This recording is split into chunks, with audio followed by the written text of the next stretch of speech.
Hello there, and welcome to another quiet night with the Sleepless Scientist.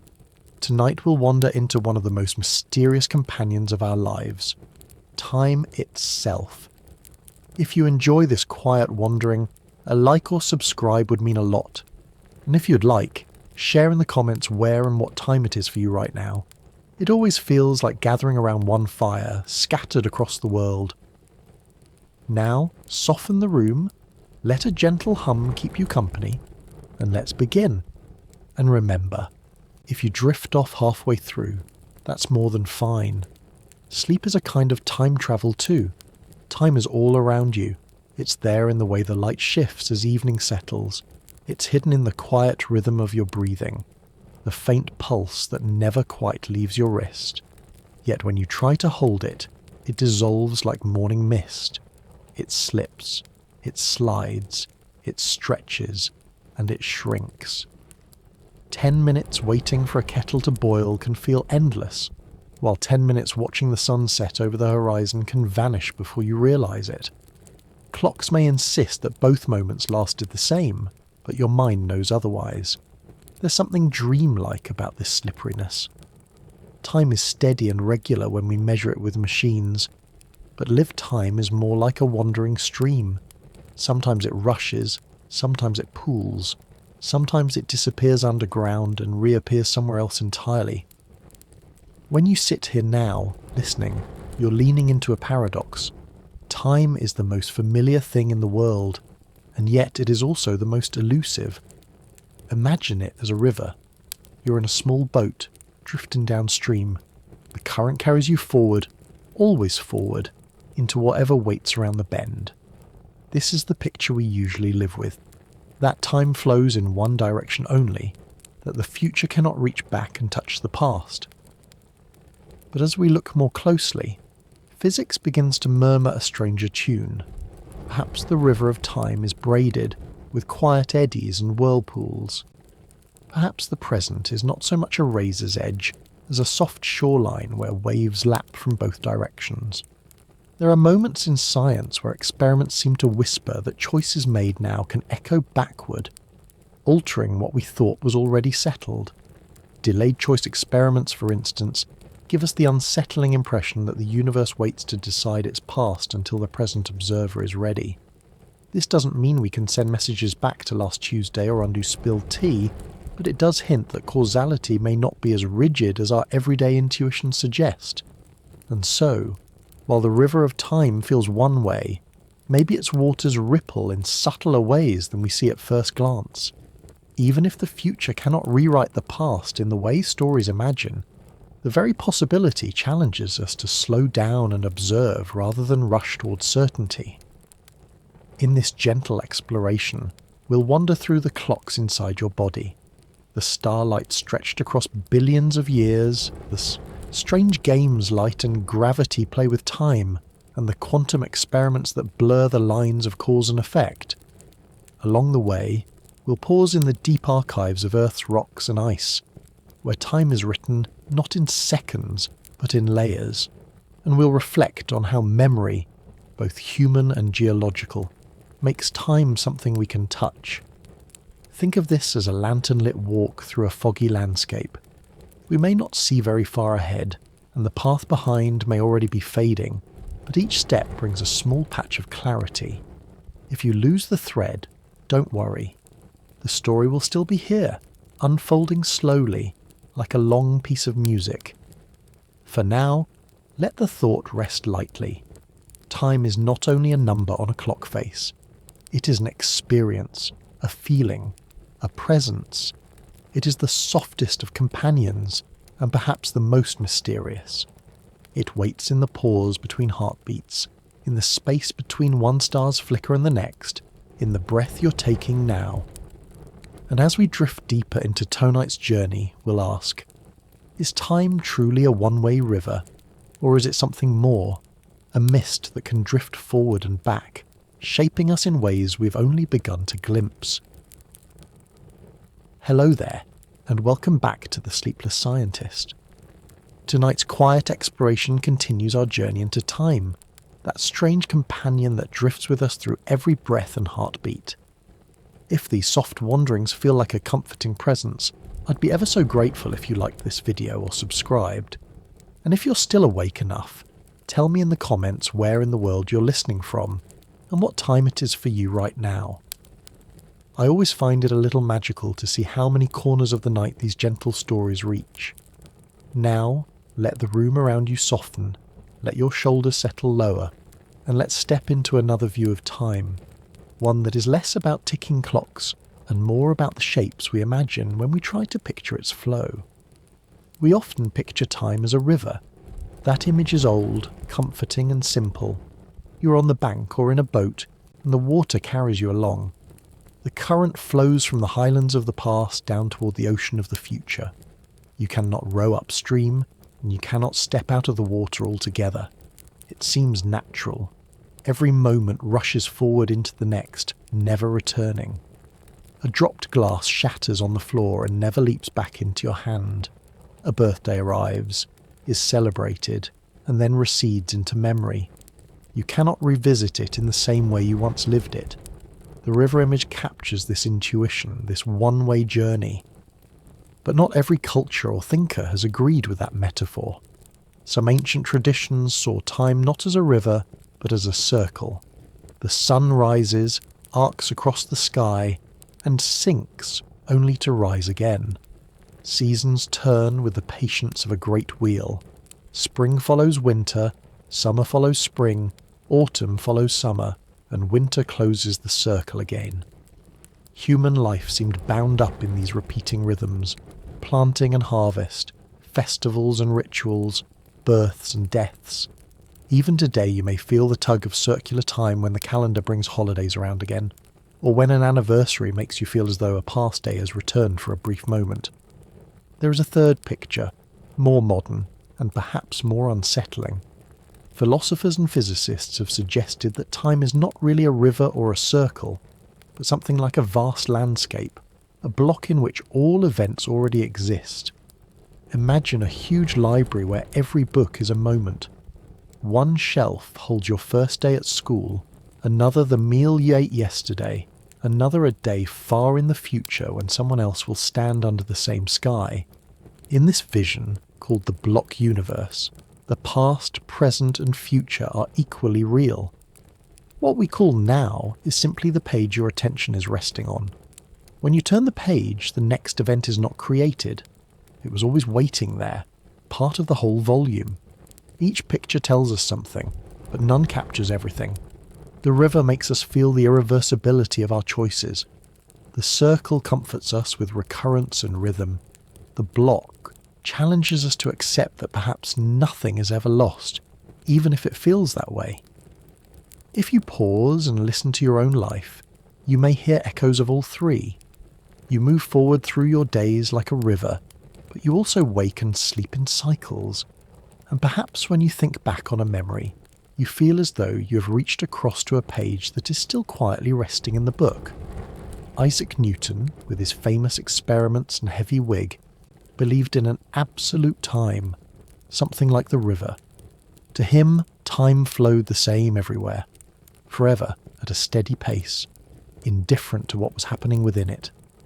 Gottfried Leibniz, his rival, argued instead that time was not a thing in itself but a measure of relationships. Without change, he said, there is no time at all. Imagine a clock ticking in a completely empty universe. Newton would say it still measures time. Leibniz would say it is nothing but a mute machine, a stage without actors. Later, Albert Einstein would come along and twist both views, showing that time bends and warps depending on motion and gravity. But that is for another evening's step. For now, what matters is that even the greatest minds could not agree on what time really is, and perhaps that is part of its magic. Time gives us enough stability to live our lives, but enough mystery to keep us wondering. Think of your own body for a moment. Your pulse beats forward, always forward, a little river beneath your skin, but your breath is circular, in and out, repeating, and your memories are like pages in a book stored in your brain that you can flip back to whenever you wish. In your own existence, the three metaphors live side by side. Perhaps that is why we're drawn to them. They are already written into the way we experience living.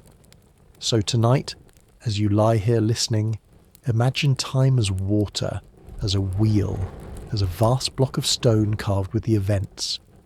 None of these is wrong, and none is final. They are simply different lamps shining onto the same foggy landscape. The river shows motion, the circle shows rhythm, and the block shows permanence. Together they remind us that time is too large, too strange, and too tender to be held in only one shape. It slips, it stretches, it endures. And perhaps in its own way, it waits for us too. Hello there, and welcome back to The Sleepless Scientist. Tonight, as we continue drifting through the mysteries of time, I'd like to pause and listen. Not to the stars, not to equations, but to something much closer. If these soft explorations bring you a sense of calm, I'd be ever so grateful if you tapped the like button or subscribed. And if you're still awake enough to share, tell me where in the world you are and what time the clock reads in your corner of the night.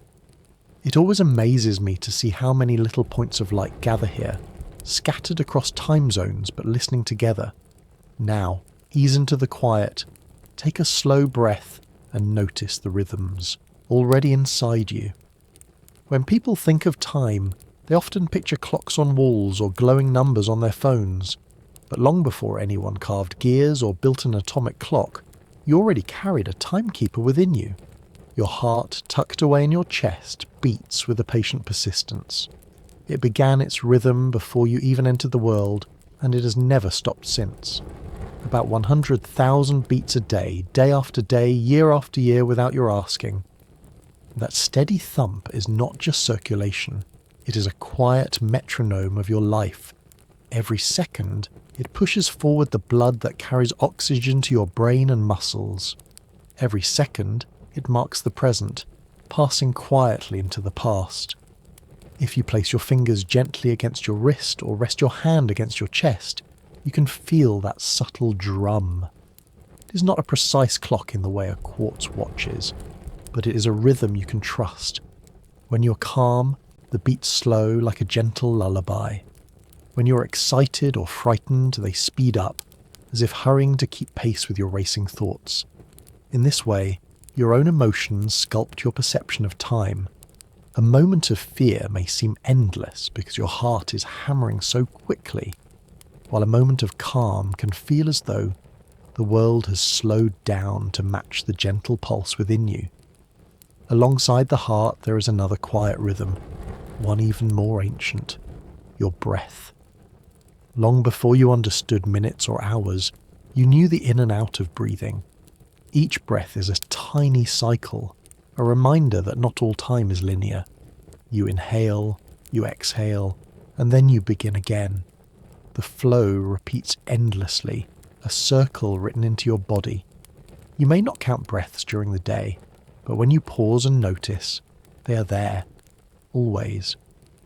In meditation and in sleep, the rhythm of breathing becomes a companion to stillness, a metronome slower and gentler than any ticking clock. Together, heartbeat and breath weave a duet that you carry everywhere. You can think of them as two musicians playing in the background of your life. The heart keeps steady percussion, a soft drum that rarely falters. The breath plays the melody, rising and falling, sometimes slow, sometimes quick, sometimes barely noticeable at all. If you listen carefully, you may even sense that your heart and lungs are in conversation. When you breathe in, the heart speeds slightly, and when you breathe out, it slows. This dance, called respiratory sinus arrhythmia, is a reminder that even within your body, time is not a single beat but a layered pattern. Our ancestors did not need clocks to know this. Hunters and gatherers noticed their own breath quickening on a chase, or slowing at rest. Farmers marked the seasons by cycles of planting and harvest, but they also felt the steady certainty of the pulse in their bodies. In many traditions, breath was equated with life itself. To breathe was to exist in the present.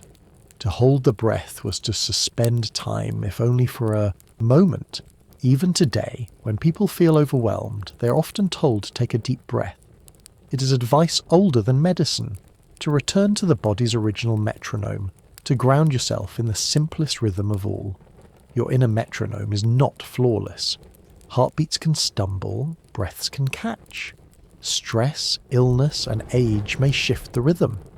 Yet even in these imperfections, there is a kind of beauty. A jazz musician once said that music lives in the spaces between notes, in the pauses, in the unexpected syncopation. Your body's time is like that too, sometimes regular, sometimes surprising, always alive. A flat, perfect, unchanging pulse would be sterile. The variations are part of the story, proof that you're not a machine but a living, breathing creature moving through the currents of existence. If you lie still now, you may notice how your heartbeat and breath create a private clock, different from the digital numbers by your bedside. It does not count in minutes or hours, but in cycles, in waves. And when you finally fall asleep, these rhythms keep playing, guiding you through the night. In deep sleep, your pulse slows to its quietest tempo. In dreams, it quickens as though your body knows that even in imagined adventures, time must move a little faster. Sleep is not the absence of rhythm. It is another kind of choreography, one your body performs without rehearsal. In the grand story of physics, we may talk about relativity, about time bending near black holes, about photons racing across galaxies. But here in the human scale, your first experience of time is your pulse, your breath, the rhythms of your own body. They are not precise, they are not eternal, but they are yours. You carry them every step of your journey, and they whisper, "This moment is here, and now it is gone." Another arrives, and another, and you are still here, listening, breathing, alive. So tonight, as you rest, remember that you do not need to reach for a clock to know time. It is already within you, steady and quiet, faithful as your breath. If tomorrow feels overwhelming, or if the world seems too fast, you can always return to that simple metronome. Place a hand over your chest, feel the drum of your heart, and let it remind you, time is not only something to measure, it is something to live. Hello there, and welcome back to the Sleepless Scientist. Tonight our journey through time drifts a little deeper inside, toward the quiet conductor that organises your body's symphony of rhythms. If these calm explorations make your night easier, I'd be so grateful if you left a like, or subscribe to join this small circle of listeners. And if you're still awake, tell me in the comments where you are, and what time it is on your clock right now. It is always a wonder to see how many tiny moments spread across the globe can meet here in one gentle stream. Now rest your shoulders, let your thoughts slow, and imagine the inner orchestra of time. Your heart and your lungs keep their own beats, simple and reliable, yet they are not entirely independent. Somewhere deep in your brain lies a structure that acts as conductor, making sure the rhythms of your body harmonise with the rhythms of the world outside. This master timekeeper is called the suprachiasmatic nucleus, often shortened to SCN, a small cluster of about 20,000 neurons tucked just above where your optic nerves cross. Its name may sound like something from a medical textbook, but think of it more like the lantern holder in a nighttime parade, small in size, yet able to set the pace for all the others. The SCN is your circadian clock, guiding your body through a cycle of roughly 24 hours. Even if you were sealed away in a cave with no sunrise or sunset, your body would still follow a rhythm close to a day. You would feel sleepy at certain times, alert at others, hungry, warm, cool, all shifting in a slow repeating pattern. This rhythm is not perfect. It drifts without external cues. That is why light matters so deeply. Each morning, when your eyes take in the first rays of dawn, signals travel along the optic nerves straight to the SCN. The master clock notes the cue and gently resets itself, keeping your internal day in sync with the real turning of the earth. From the SCN, messages spread to the rest of the body like instructions passed down from a conductor's baton. Hormones are timed to rise and fall. Cortisol, which helps wake you, peaks in the morning. Melatonin, which signals sleepiness, flows more freely at night when the world grows dark. Body temperature follows a subtle daily wave, cooling during sleep and warming toward midday. Even the activity of your genes is tuned to these rhythms. Thousands of them switch on and off in time with the circadian cycle. It is as though the SCN hums a background tune, and every organ quietly dances along. You can sense this timing in daily life, though you may not always recognise it. Have you noticed that mid-afternoon drowsiness that arrives like a tide no matter how much coffee you drink? Or the way your mind feels sharper in the morning if you've risen with the sun? These are the fingerprints of the circadian system, nudging you toward wakefulness or rest, aligning your body with the world's great cycle of light and dark. Travellers feel this most strongly when they cross time zones. Jet lag is the body's way of saying, my master clock is still on yesterday's time. It takes days for the SCN to catch up, adjusting gradually as light cues realign it with the new horizon. This system is not unique to humans. Birds use circadian rhythms to time migration. Plants use them to open their leaves to the sun at dawn and close them again at dusk. Even simple organisms like fruit flies follow daily cycles. Life on Earth has evolved under the steady pulse of day and night, and nearly every living thing carries some echo of that rhythm. When the first creatures crawled from the ocean, the planet was already spinning, already counting time in the rising and setting of the sun.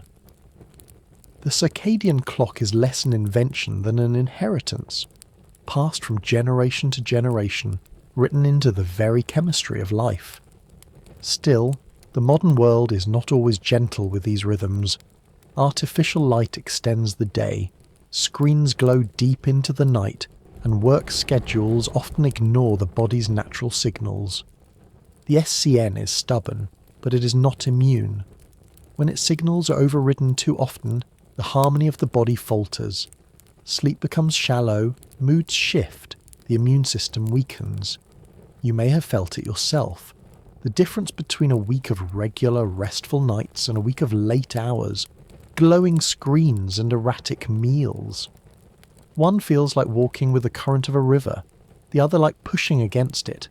And yet, even in disruption, the master clock tries to guide you back. A single morning of sunlight, a day of steady meals, an evening without too much glare, and already the SCN begins to reset the rhythm. It is forgiving, like a patient conductor waiting for the orchestra to fall back in line. If you have ever returned from a trip weary and misaligned, you may know the relief of waking one morning and realizing your body has finally caught up, that your inner timekeeper has retuned itself to the melody of the local day. When you think of time, you may picture galaxies or atomic clocks, but time also lives in this tiny cluster of cells in your brain, pulsing gently in rhythm with the sun. It is not a clock you can see, but it is one you can feel. When you yawn as the evening deepens, when you blink awake as dawn light touches your eyelids, that is the SCN at work, weaving you into the great daily cycle of Earth.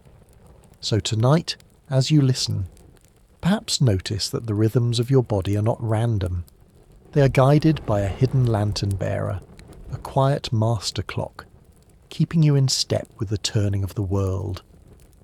Time may be mysterious when we gaze out at the universe, but here, inside, it is also intimate, a companion that hums softly in your very cells. And maybe, as you drift towards sleep, you can imagine that conductor raising its baton, cueing your body into the night's slow, soothing symphony. Hello again, and welcome back to the Sleepless Scientist.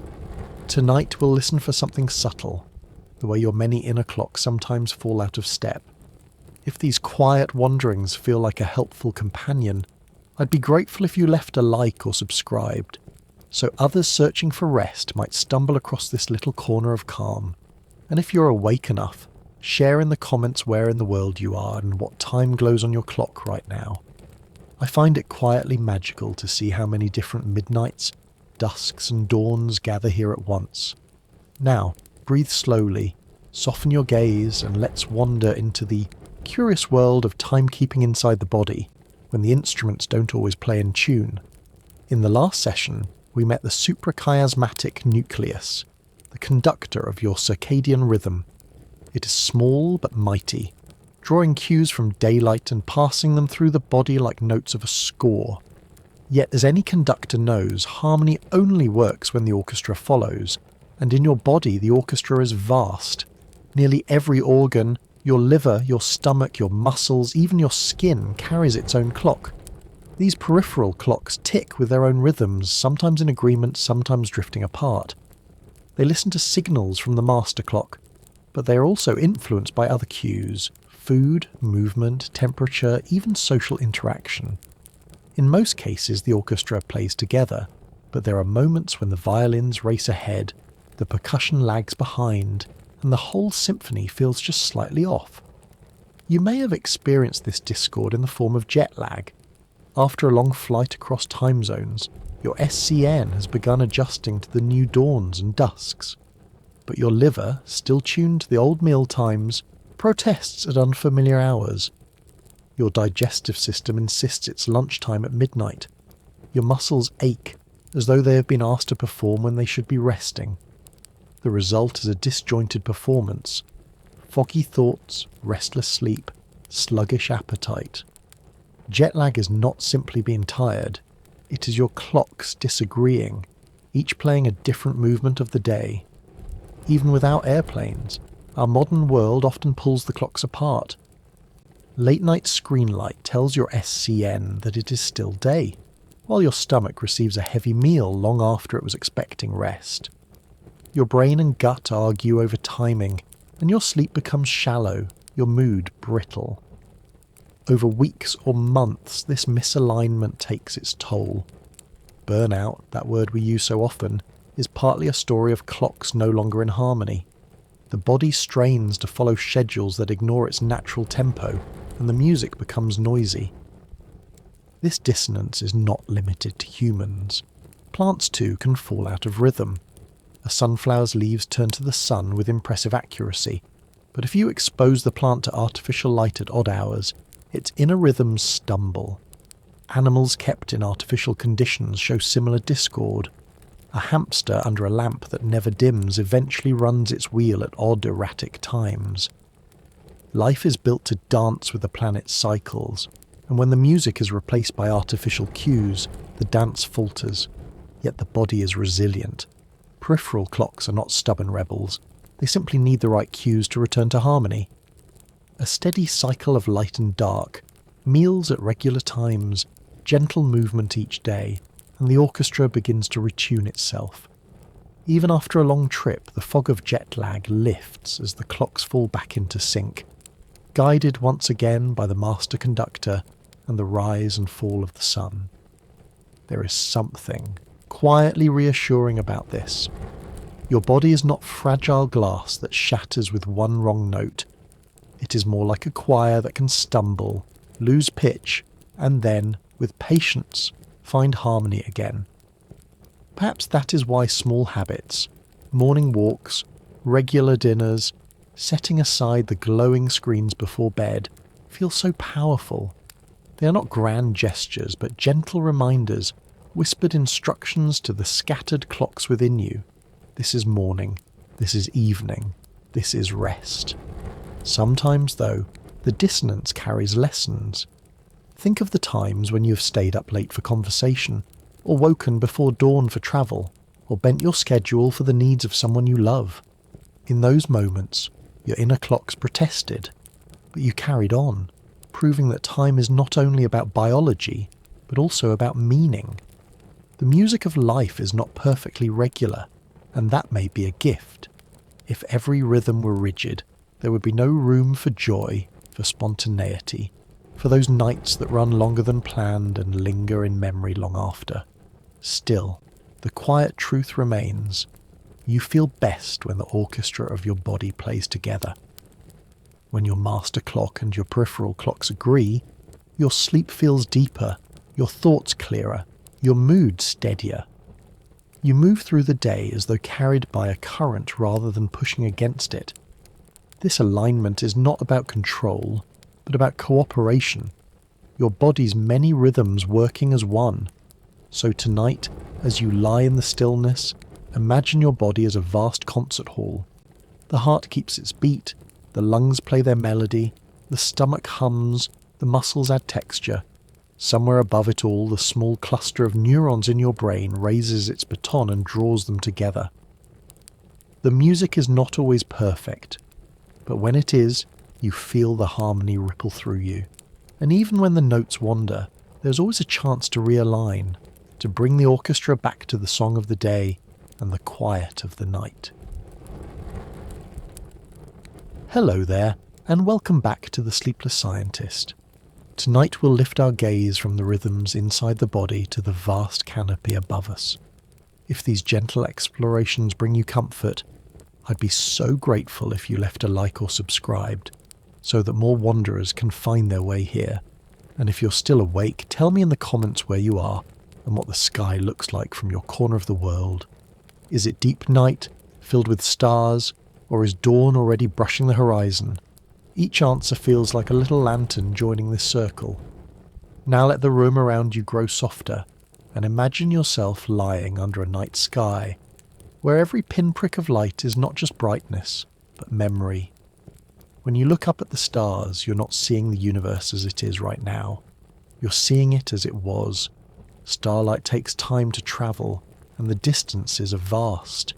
The closest star beyond our sun, Proxima Centauri, is more than 4 light years away. That means the light reaching your eyes tonight began its journey when you were 4 years younger. Other stars are hundreds or thousands of light years distant. Their light left long before you were born. Galaxies shimmer as faint smudges whose photons began travelling millions of years ago, sometimes when the first humans had not yet walked the Earth. To gaze upward is to gaze backward, through time itself. This delay is not something we usually notice. Light feels instant, and in our daily lives it might as well be. A light switch fills a room in less than the blink of an eye. A lightning flash seems simultaneous with its thunder, until the air reminds us otherwise. But on cosmic scales, light is slow. The night sky is a kind of archive, a museum of ancient messages. Every photon is a letter that travelled across the abyss, carrying the news of a star as it once was. When you stand beneath the stars, you're standing inside history written in light. Among these ancient records is one of the most remarkable relics of all, the cosmic microwave background. This faint glow is the oldest light we can see, released nearly 14 billion years ago when the universe was young, hot and dense. Back then, matter and light were mingled so closely that the cosmos was opaque, like a fog. As it cooled, light broke free, scattering in every direction. Some of those photons have been travelling ever since, stretched into microwaves by the expansion of space. When scientists detect them today with sensitive instruments, they call it the baby picture of the universe. And yet it is not a photograph we can frame. It is a whisper of warmth, a memory preserved in radiation, surrounding us like the faded echo of a lullaby. This idea that looking far means looking back can feel both strange and comforting. Imagine holding an old family album. Each photograph is frozen, capturing a moment that cannot return. The smiling child, the first step, the family gathered at a table, those events are gone, but the images remain. The night sky is something like that. The stars are not what they once were. Some may already have dimmed or changed, yet we still see the younger version shining. We are leafing through an album that the universe made for us, one photon at a time. Gravitational lensing adds another layer of delay. Massive galaxies or clusters bend the path of light like glass, curving it around them. Sometimes this creates multiple images of the same distant galaxy, arriving at slightly different times. To us, it seems as though we can watch the past play back in delayed echoes. Astronomers have even used this trick to witness the same supernova appear more than once, the light taking different curved paths before reaching Earth. In everyday terms, it is like hearing an echo bounce around mountains, except the echoes are made of light and the delay may span years. It is humbling to realise that even perception itself lags behind reality. The photons that hit your eyes, or your camera's sensor, are not present tense facts but remnants. The very act of seeing is an act of remembering. We never see the present in its true immediacy. We always see the past, whether by a fraction of a second in our own rooms, or by millions of years in the night sky. This delay does not make the sky less beautiful. If anything, it makes it more precious. Each star overhead is offering you not just light, but a story, a piece of its earlier self. You could say the universe is generous, sending us a constant stream of souvenirs. Each one is small, fragile, and impossibly ancient. When you look at Orion, or the Milky Way's band stretching across the darkness, you are bathing in light that has travelled longer than any human journey, a light that outlasted empires, languages, and even species. So tonight, if you step outside, perhaps let your gaze soften and think of each star as a messenger. Some carry news from the nearby neighbourhood of the galaxy, still warm and recent. Others carry messages from before your ancestors knew fire, before there were cities, before there were words. And some carry messages from a time when Earth itself was still cooling, when continents had not yet formed. They are all arriving together, converging in this single instant to rest upon your eyes. Time in the body is measured by heartbeats and breaths. Time in the sky is measured by distance, by the patience of light. To see the heavens is to see the past spread across the dome of night, and perhaps that is a gift, a reminder that even when moments slip away, traces remain. Every glance upward is proof that the past has not disappeared entirely. It lingers, shimmering above you. Hello there, and welcome back to the Sleepless Scientist. If you've been following along on this journey, you'll know by now that time has a way of stretching, bending, and slipping through our hands like water. If these calm explorations make your night a little softer, I'd be grateful if you left a like or subscribed so that more wandering minds can find their way here. And if you're still awake, share in the comments where you are in the world, and whether the stars above you tonight are hidden by clouds or shining with clarity. It's a comforting thought that across continents we can all look up and see the same light. Now let's wander into one of the more curious tricks of the universe, how gravity bends beams of light, giving us glimpses that are not only delayed, but sometimes doubled or distorted. Light seems so straightforward. It travels in straight lines, it illuminates what it touches, it carries colour and warmth. Yet Einstein showed us that even something as seemingly simple as a beam of light can be tugged off its path. In his theory of general relativity, space and time are not rigid backdrops but flexible fabric. Mass bends that fabric, and light, though it has no mass, must follow the curves. The result is gravitational lensing, one of the most elegant predictions of relativity and one of the universe's most enchanting spectacles. Imagine you're standing by a clear stream. A pebble rests on the bottom. You reach down to touch it, but your fingers land in the wrong spot. The water bends the light, making the pebble appear shifted. Gravitational lensing is like that, except the water is replaced by warped space-time, and the pebble by an entire galaxy billions of light-year away. The light that should have streamed toward you in a straight line is curved by the gravity of some massive object, a cluster of galaxies, a black hole, even a single star. To your eyes, the background galaxy may appear stretched into an arc, split into multiple images, or even arranged into a ring. Astronomers sometimes call these distortions Einstein rings, delicate circles of light created when a distant galaxy, a massive lensing object, and our line of sight align just right. The effect is not only beautiful, it is practical. By studying how light is bent, Scientists can weigh the invisible mass of the lensing object, uncover hidden dark matter, and even peer further into the universe than would otherwise be possible. In a sense, gravity itself becomes a telescope, magnifying the faint light of distant galaxies. But beyond the scientific usefulness, gravitational lensing is a reminder that time, too, is being manipulated. Light bent along different paths does not all arrive at once. Some photons take the shorter curve, others the longer detour. When a distant star explodes in a supernova, lensing can make the event appear in multiple places at different times. Astronomers have watched the same supernova flicker into view more than once, like a cosmic encore.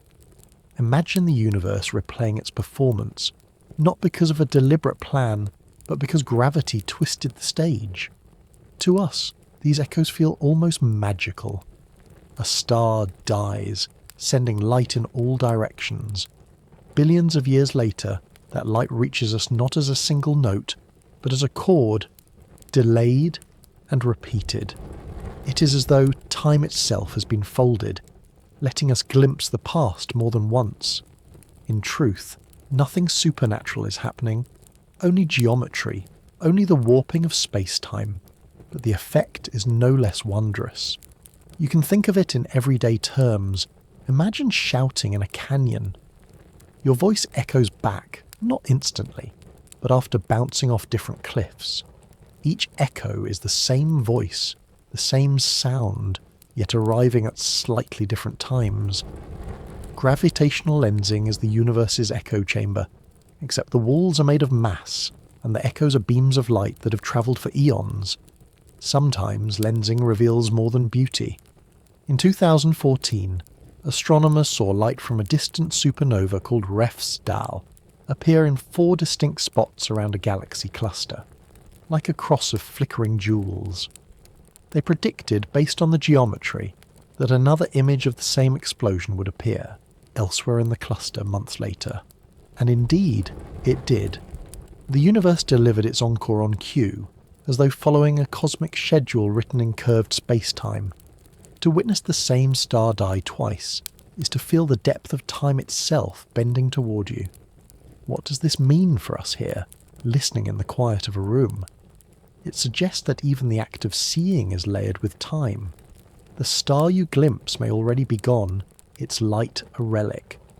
And the image you see may not be a single truth, but one version among many, each shaped by gravity's hand. You never see the universe raw. You see it filtered, bent, delayed. And yet the vision is still real. In fact, it may be the only way we can know the cosmos at all through the patient arrival of photons, however twisted their journeys have been. There is a kind of poetry in that. We live in a universe where even light, the fastest traveller, is not immune to detours. Time does not always hand us a single story. Sometimes it repeats itself, offers variations, lingers. And so, when you look up at the stars, know that some of what you see has already been bent and reshaped by the invisible hands of gravity. You're not simply gazing outward, you're gazing into a hall of mirrors where each reflection carries with it a different fragment of the past. So tonight, as you close your eyes, imagine beams of light curving across the deep, their journey slowed and twisted by massive galaxies. Picture them as threads in a vast tapestry, woven not straight but looping, crisscrossing, forming rings and arcs. They have travelled for billions of years, only to arrive here, at this moment, to rest upon your sight. Each photon is both messenger and memory, bent but not broken, carrying news of what once was. Hello there, and welcome back to the Sleepless Scientist. If you've stayed with me this far, thank you for sharing the quiet. If you're just joining now, welcome to this meandering journey through the mysteries of time. If these soft wanderings bring you rest, I'd be grateful if you left a like or subscribed, so others searching for calm might discover this small circle of listeners. And if you're still awake, share in the comments where you are, and whether the sky above you tonight glows with stars, or whether it's hidden under the hush of clouds. Now, relax into the stillness, and let's step into another way the universe keeps its diary, in the colours of light stretched by the deep breath of cosmic expansion. When you pass a siren on the street, you may notice the pitch slide down as it speeds away. The sound waves stretch, and your ears hear them lower. This is the Doppler effect, a simple shift that happens whenever a wave source moves relative to you. Light, though it travels much faster and feels untouchable, obeys the same rule. When galaxies recede, their light waves stretch out. Blue becomes redder, wavelengths lengthen, and what reaches our eyes is shifted. Astronomers call it redshift, and it is not only a quirk of motion, but a chronicle of distance and time. Edwin Hubble in the 1920s noticed something remarkable. The farther away a galaxy was, the redder its light appeared. This was no accident. It meant the universe itself was expanding, carrying galaxies away like raisins in a rising loaf of bread. The dough stretches, and every raisin moves away from every other. The space between galaxies grows, and so do the wavelengths of the light travelling through it. This discovery reshaped our view of time and history. Suddenly, the night sky was not just a fixed dome of stars, but a record of motion, a story unfolding across billions of years. Each photon that arrives from a distant galaxy is marked with this stretching. To measure its redshift is to measure how long it has been on the road, how far the universe has expanded during its journey. Astronomers read spectra, like archaeologists read pottery shards, each line a clue. The lines of hydrogen and oxygen, familiar and precise in laboratories, appear shifted toward the red when observed in far galaxies. The more the shift, the longer the light has travelled, and the older the story it tells. It is as if the universe has placed timestamps on its messages, not in ink but in colour. The cosmic microwave background which we mentioned earlier is redshift on an extreme scale. Born as searing light in the infant universe, it has been stretched into microwaves, far beyond the range of human eyes. What was once a bright blaze now lingers as a faint glow, detectable only with delicate instruments. It is proof that the stretching of light is not just theory, but the very fabric of the cosmos, a slow drift written into every beam. There is poetry in this stretching. Imagine playing a record and slowly dragging your finger on the turntable. The notes drop lower, slower, softer. The music does not vanish, it transforms. The universe has been doing this to light for billions of years, altering the cosmic song as space itself expands. What we see now are not the crisp notes of the early universe, but their stretched, deepened echoes. And yet, these echoes still tell us what once was. They are faithful in their distortion. Everyday life rarely reminds us of this stretching, yet the analogy of sound is easy to feel. A train horn fading into the distance, a voice echoing through a hall, each carries a shift, a reminder that waves are sensitive to motion. Light does the same, though our eyes cannot perceive the change directly. We need instruments, prisms, and detectors to translate the stretch into numbers and colours. But once we do, we hold in our hands a powerful tool, the ability to read not only where something is, but when it was. Redshift transforms distance into history. When we say a galaxy is billions of light years away, we also mean we are seeing it as it was billions of years ago. Its light has been stretched not only by distance, but by time's expansion itself. To look at a deep field image from a space telescope is to gaze across epochs. Each faint smudge is not simply a star system, it is a fossil of light, frozen in the moment it left. There is a humbling symmetry here. In our daily lives, memory gives us access to the past, though imperfectly. In the universe, redshift does something similar. It lets us recall, in a sense, the earlier versions of galaxies, stars and clusters. Just as your memory may soften details but preserve meaning, the stretched light blurs but still carries the essential story. Even distortion is a kind of preservation. So tonight, as you picture the stars, imagine each one whispering in colour. The nearby stars speak in clear tones, their light hardly altered. The distant galaxies hum in deeper registers, their notes stretched by the swelling of space. The most ancient light sings almost below hearing, stretched into microwaves, the faintest background chorus of all. Together they form a cosmic choir, each voice arriving late but still arriving, filling the darkness with music that spans billions of years. And perhaps, when you feel that time runs too quickly in your own days, you can take comfort in this. The universe itself is stretching moments, slowing them, preserving them in colour and echo. Every shade of red in the night sky is proof that time leaves marks, gentle but indelible. To see the universe in redshift is to see time's patient hand, painting distance into memory. Hello there, and welcome back to the Sleepless Scientist. Tonight our path through the mysteries of time brings us to a place where gravity itself becomes a sculptor of moments.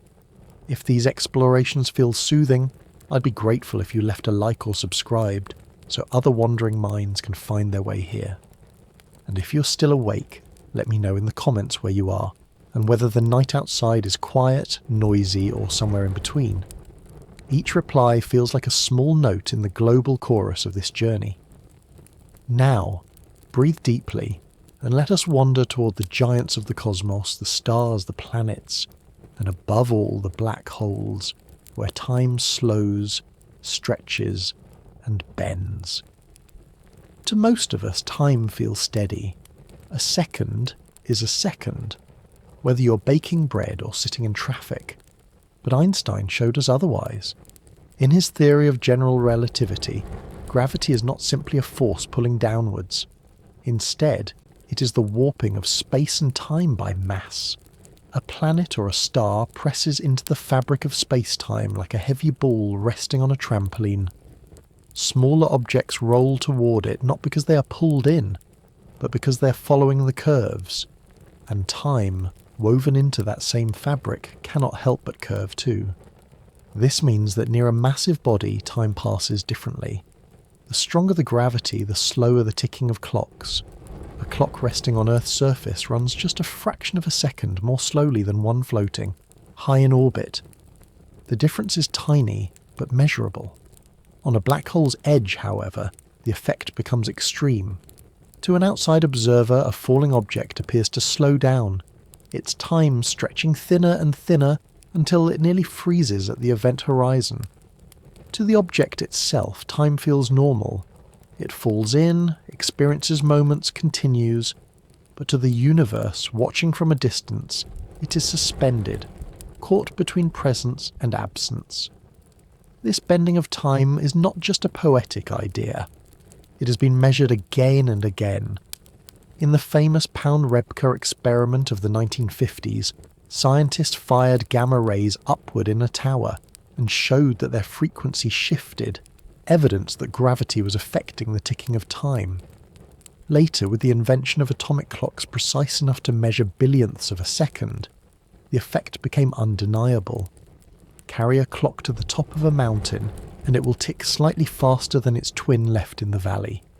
Put one on a satellite and it will diverge still more.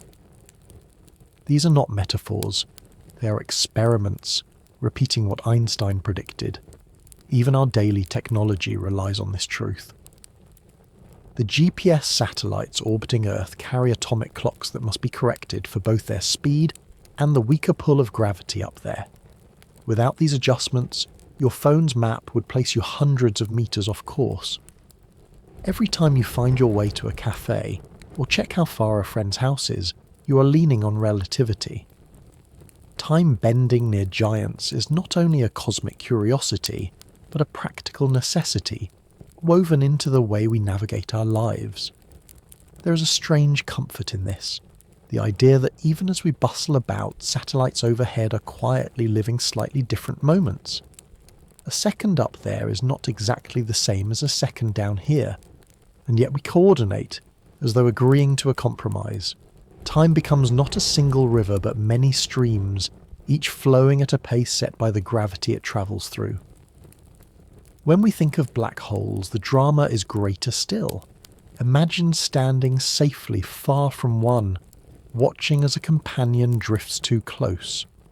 To your eyes they would slow, their movements stretching until they seemed almost paused, suspended on the brink.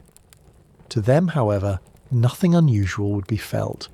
Their heart would beat, their breath would flow, their moments would pass as always, though perhaps with increasing unease. The contradiction is not one of illusion, but of perspective. Time is not universal. It belongs to the curves of space-time, and every vantage point writes its own story. We can bring this home with a gentler metaphor. Think of a hammock strung between two trees. When you climb into it, the fabric sags, and if someone else tries to walk across, their steps are drawn inward toward you. Now imagine that the hammock is space-time itself. The heavier you are, the deeper the sag.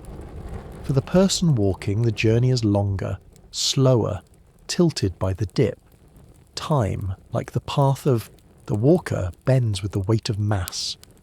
The metaphor is imperfect, yet it gives a glimpse of the way gravity sculpts not only space, but the very tempo of existence. If you are lying down now, perhaps notice the pull of Earth beneath you. It is subtle, almost invisible, yet it is enough to slow your clock by a fraction compared with someone high in the sky. You will never feel it, but the physics is real. Your seconds are slightly longer, stretched by the weight of the planet beneath you. And when you dream, you do so within a field of time already curved.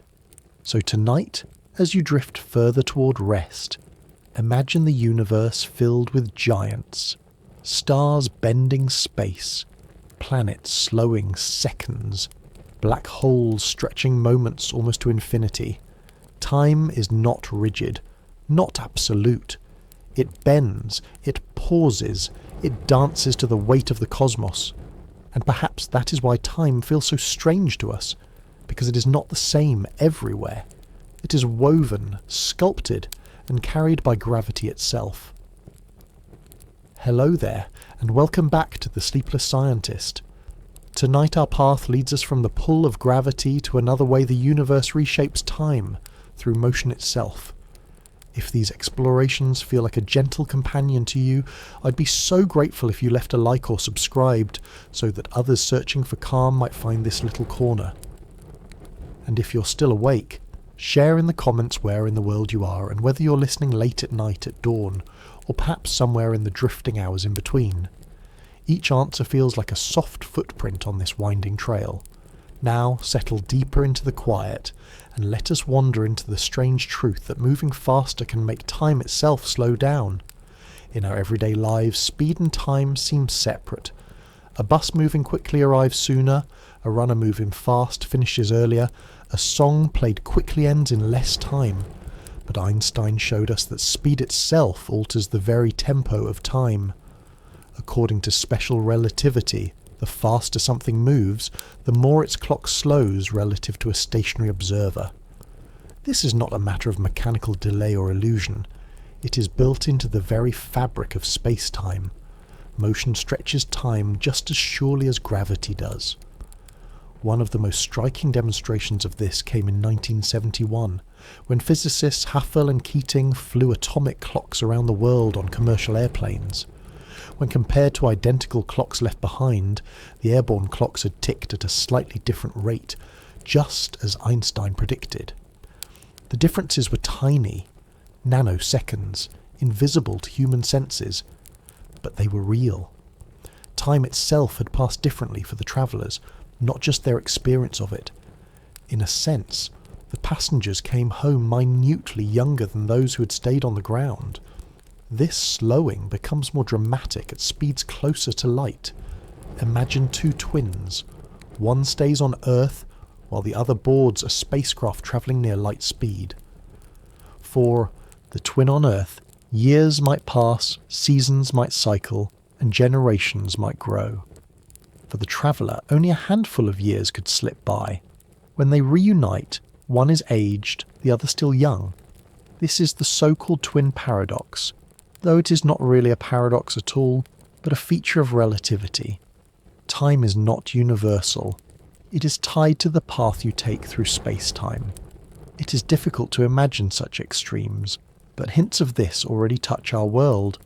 Muns, tiny particles created in Earth's upper atmosphere, live for only a fraction of a second. At their natural lifetime, most should decay long before reaching the ground. And yet, because they are travelling near light speed, their inner clocks slow. From our perspective, their lives stretch, giving them enough time to reach detectors below. Without time dilation, the surface of Earth would see far fewer muons than we do. In this way, relativity is not only a cosmic abstraction but a daily fact, written in the rain of particles above our heads. Even our technology would fail without this adjustment. GPS satellites orbit Earth at high speeds, their clocks ticking differently than those on the surface. Engineers must constantly correct for this relativistic drift. Without the correction, your phone's map would quickly place you far from where you stand, sometimes by kilometres. Each time you find your way to a cafe, a park or a friend's home, it is relativity, quietly humming in the background, that makes the journey possible. There is something humbling in knowing that motion and time are intertwined. The faster you go, the slower your seconds pass compared to someone still. It is as though the universe insists that speed is never free. To gain velocity is to pay with time itself. We can bring this closer with everyday metaphors. Imagine a long train rushing past. From the platform, you see the passengers moving slowly inside, their gestures stretched. To them, all feels normal. They chat, sip coffee, read books at the usual pace. Yet from your view, their time seems to lag. That is not illusion, but relativity. Two perspectives, each correct within its own frame. Or think of a video call across continents. The voice and image lag slightly, and yet conversation continues. In reality, no lag of that kind exists between moving observers. The universe itself ensures consistency, but the analogy reminds us of the feeling. Perspectives align differently, each true, each slightly out of step with the other. If you are lying still now, you may feel as though you are motionless. But even at rest, Earth carries you around the Sun at 30 kilometers each second, and the Sun itself races around the galaxy at still greater speed. Your body is already a traveller, carried by the cosmic current. Compared to someone on another world, your seconds may already be ticking at a different tempo. The universe is full of these subtle disagreements, a grand orchestra in which no two instruments play precisely the same beat. And yet, from within our own measure, all feels seamless. Your heart still beats steadily, your watch still ticks evenly, your days still flow forward. So tonight, as you close your eyes, perhaps imagine yourself on a vessel sailing close to light speed. Outside the windows, stars blur, galaxies stretch into arcs, time itself slows for you. On Earth, decades unfold. In your ship, only years slip past. When you return, the world has changed, but you have not aged to match. It is a haunting image, both lonely and wondrous. It reminds us that time is not a single current, but a set of branching streams, each shaped by how we move through space. In the end, motion is not just a way of getting somewhere. It is a way of altering the rhythm of time itself. Every step, every journey, every orbit bends the tempo. And so, as you drift towards sleep, know that even your stillness to night is relative, carried by Earth's motion, woven into the great dance of the cosmos. Your seconds are your own, yet they are never quite the same as anyone else's. That is the quiet beauty of relativity. Time, everywhere, is personal. Hello there, and welcome back to the Sleepless Scientist. Tonight we'll step away from the stars and satellites for a while, and sit quietly with a more familiar question. Why does time feel as if it always flows in one direction? If these soft wanderings feel like a comforting presence in your evening, I'd be grateful if you left a like or subscribed so that other curious but sleepless listeners might find their way here. And if you're still awake, share in the comments where you are and whether it is early morning, deep night, or one of those in-between hours when the world seems hushed. Now, settle back into the quiet and let's consider the arrow of time, the one-way path that seems to guide our days. At first glance, physics does not insist on this one-way journey. Many of the fundamental equations, the ones that describe how particles move, how forces interact, are perfectly symmetrical. They would work just as well if you ran them backward. A video of two billiard balls colliding, played in reverse, would still follow the same rules of motion. Nothing in the mathematics forbids the reverse scene, and yet in our lives we never see shattered glasses leap back together, or smoke gather itself neatly back into a candle.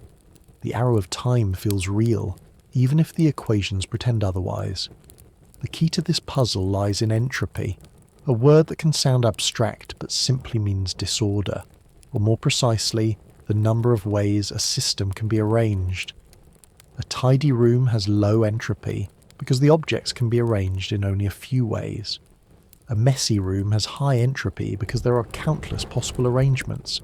The universe tends with overwhelming likelihood toward higher entropy. You may clean your desk, but left alone, papers scatter, dust collects, and entropy rises. This tendency explains why time feels irreversible. Consider an ice cube melting in a glass. The frozen cube is highly ordered, its water molecules locked neatly into a crystal lattice. Left in the warmth, the structure collapses, molecules scatter, and entropy increases.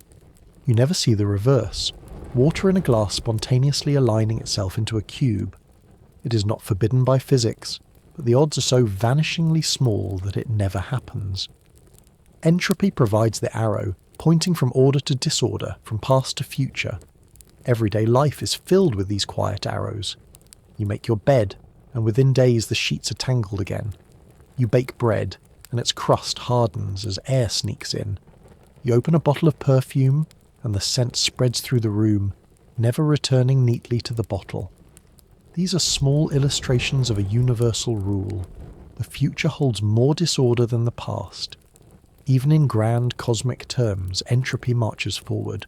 Stars burn fuel, scattering energy into space. Galaxies drift apart, spreading matter ever thinner. The ultimate fate of the universe, some physicists suggest, may be a heat death, when entropy is maximized, energy evenly distributed, and no organized structures remain. It is not a cheerful image, but it underscores how deeply entropy underlies the arrow of time. Yet within this march, there are pockets of resistance. Life itself is one. Organisms carve out order from disorder, using energy from the sun or from food to build structure, repair cells, and maintain balance. A tree, lifting its branches to the sky, is an island of order within the larger increase of entropy. Your own body, beating heart and breathing lungs, is another. But these small victories do not break the rule. They depend on consuming energy, on increasing entropy elsewhere.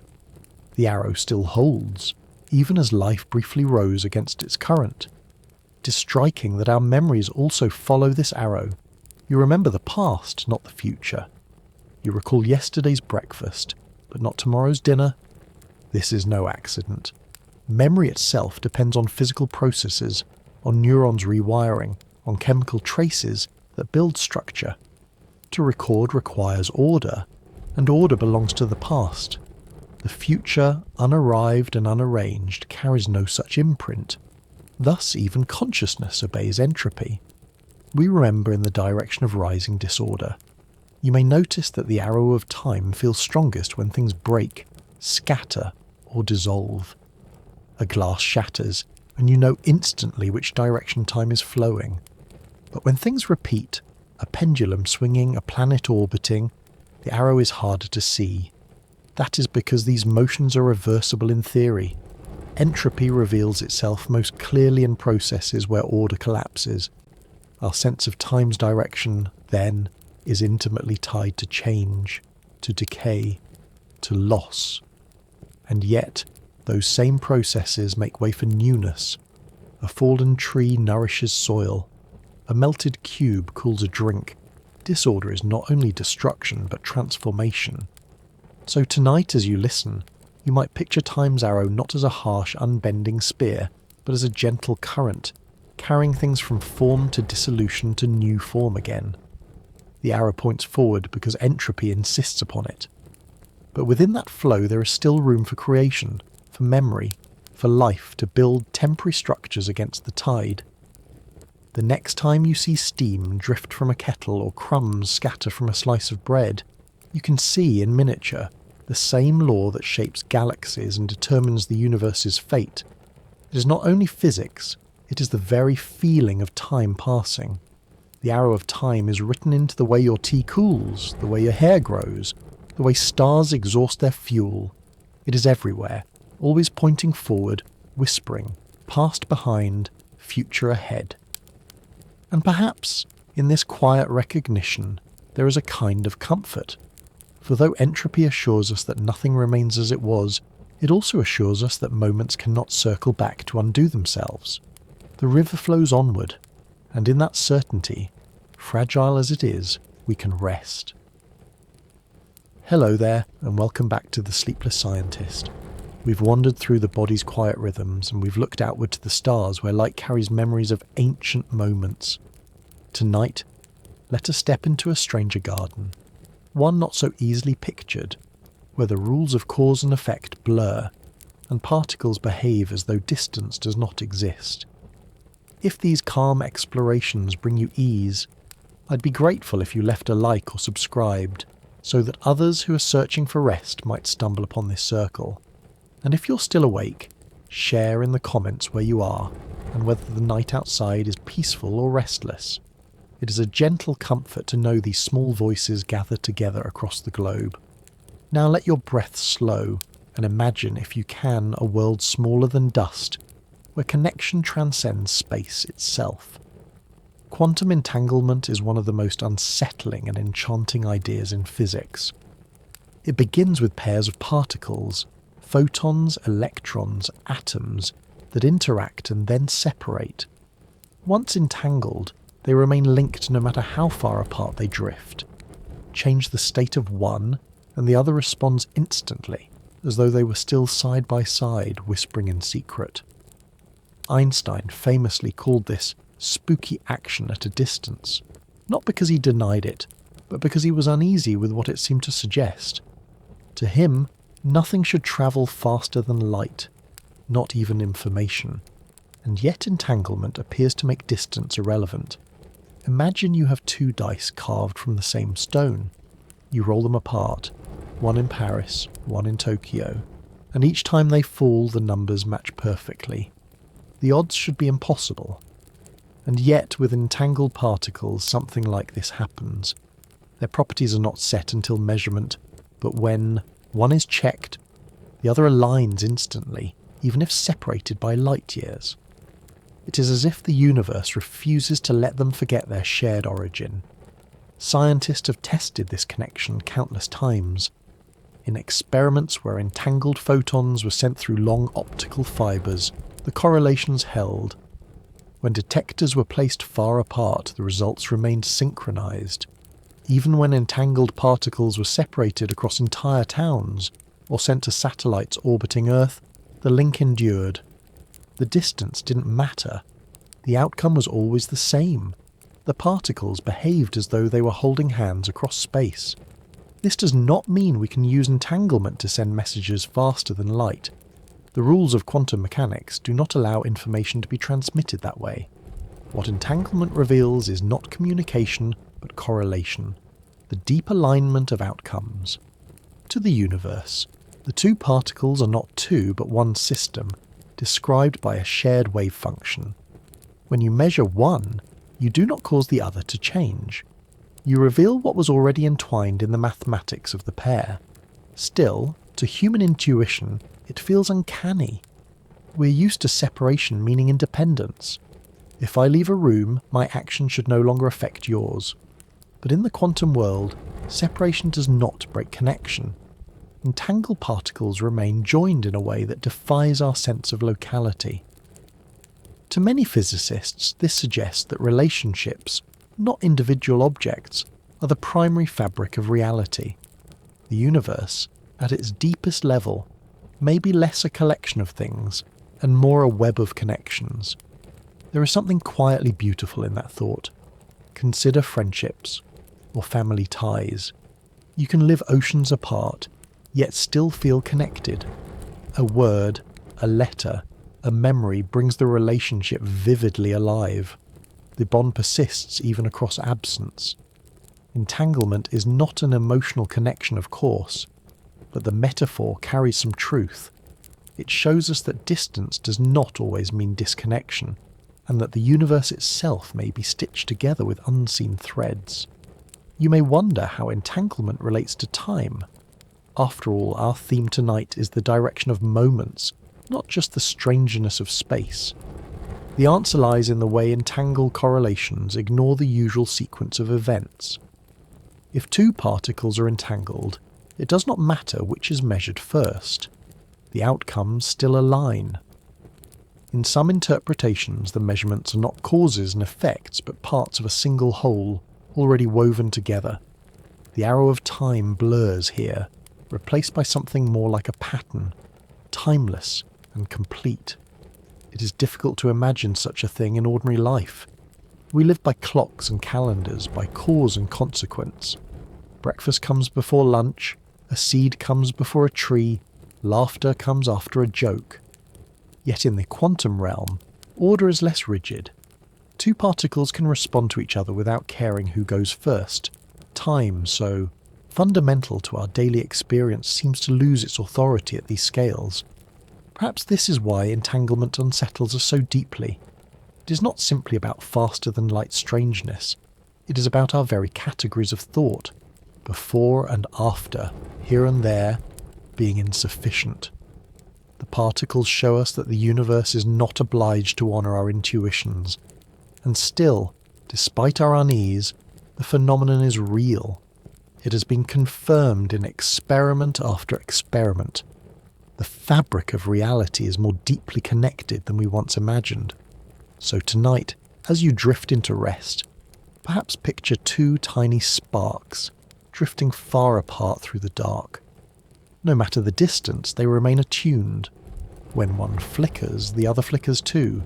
Their bond is invisible yet indestructible. They are reminders that even across separation, the universe carries memory of connection. And in that quiet truth, there is something strangely tender. Hello there, and welcome back to the Sleepless Scientist. Tonight our quiet wandering carries us further into the strange landscapes of the quantum world. If these explorations soothe you, I'd be grateful if you left a like or subscribed so that other sleepless minds might discover this gentle corner. And if you're still awake, tell me in the comments where you are listening from and what kind of night it is around you, silent and still, or filled with the sounds of a city or a restless wind. I find it comforting to imagine all these small windows of the world glowing together. Now, let your breathing ease, and picture with me one of the most famous experiments in science, the double slit, where reality itself seems to hesitate until we watch it. The experiment begins simply. Imagine a wall with two narrow openings side by side. Behind the wall is a screen, ready to catch whatever comes through. Now take something small, say grains of sand, and toss them at the slits. Each grain passes through one opening or the other, leaving two piles on the screen. Nothing mysterious there. Next, imagine tossing water at the slits. The waves spread, slip through both openings and overlap, creating ripples on the other side. Where the ripples meet, they interfere, some cresting together, some cancelling out, leaving a striped pattern of light and dark on the screen. Two slits, two outcomes. Particles give you two piles, waves give you interference. Now, repeat the test with light. Shine a beam at the slits, and on the screen you see the same striped pattern as with the waves. Light is behaving like rippling water. Then dim the beam until photons pass one at a time, like solitary messengers. Common sense tells us each photon should choose one slit or the other, landing in two neat piles. Yet the interference pattern remains. Even single photons leave traces that add up to stripes, as if each one is both particle and wave, passing through both slits at once. It is as though reality itself is undecided, until we insist on looking closer. What happens if we place a detector at the slits to watch which opening the photon uses? Suddenly the stripes vanish. The pattern becomes two piles again. The act of measuring forces the photon to decide. Particle, not wave. The curtain falls. Observation changes the outcome. It's hard to overstate how strange this is. The universe behaves one way when we're not looking, and another way when we are. The photon does not simply carry a hidden instruction card saying left slit or right slit. It holds both possibilities until observation collapses the ambiguity. Before measurement, the photon is a cloud of probabilities. After measurement, it is a definite particle. The observer, rather than a passive witness, becomes part of the story. This does not mean your mind creates reality, nor that consciousness alone shapes the world. It means that in the quantum realm, measurement is not passive. To interact with the system, to shine light on it, to place a detector, to ask it a question, is to change it. Observation is participation. Think of it like a surprise party. Until the lights switch on and the person walks in, the room is undecided. It is both quiet and filled with hidden laughter, both ordinary and extraordinary. The moment the door opens, one possibility is chosen, and the party bursts into being. The act of looking finalizes the scene. The double-slit experiment works in a similar, if less festive, way. Reality waits, undecided, until observation draws the curtain. Some scientists explain this through the wave function, the mathematical description of all possible states. The wave function evolves smoothly, like ripples spreading on a pond. Only when a measurement is made does it collapse into a single outcome. Others interpret it differently, suggesting that all possibilities continue, branching into parallel worlds, each one real but unseen by us. Whatever the explanation, the core remains. In the quantum world, observation is not optional. It is part of the fabric. What does this mean for time? It means that the arrow of cause and effect is softer than we think. The photon seems to carry within it not just a single past, but a cloud of possible pasts, only fixed when the present insists upon it. Time feels less like a straight line, more like a branching tree whose path is pruned by looking. Our lives may not be governed by the same quantum fuzziness at large scales, yet the principle lingers beneath everything we see, a quiet reminder that the world is not fully determined until interaction seals the outcome. You might find this unsettling, or you might find it strangely comforting. To live in a universe where possibilities hover until noticed is to live in a place that feels alive, participatory, intimate. The double slit is not just an experiment. It is a whisper that reality is less rigid than we thought. More like a story being told than a script already written. So tonight, as you rest, imagine standing before that wall with two slits. Imagine photons drifting toward it, undecided clouds of possibility. Some pass through one slit, some through both, some interfere with themselves, painting patterns of light and shadow on the screen. And when you look, when you place your quiet gaze upon the scene, the pattern shifts. The curtain falls, the world chooses, and then, in that choice, time itself takes one more step forward. Hello there, and welcome back to the Sleepless Scientist. If you've been with me on this quiet journey, you'll know that time has already shown itself to be more slippery than it first appears. If these explorations feel soothing, I'd be grateful if you left a like or subscribed, so that others searching for calm might find their way here too.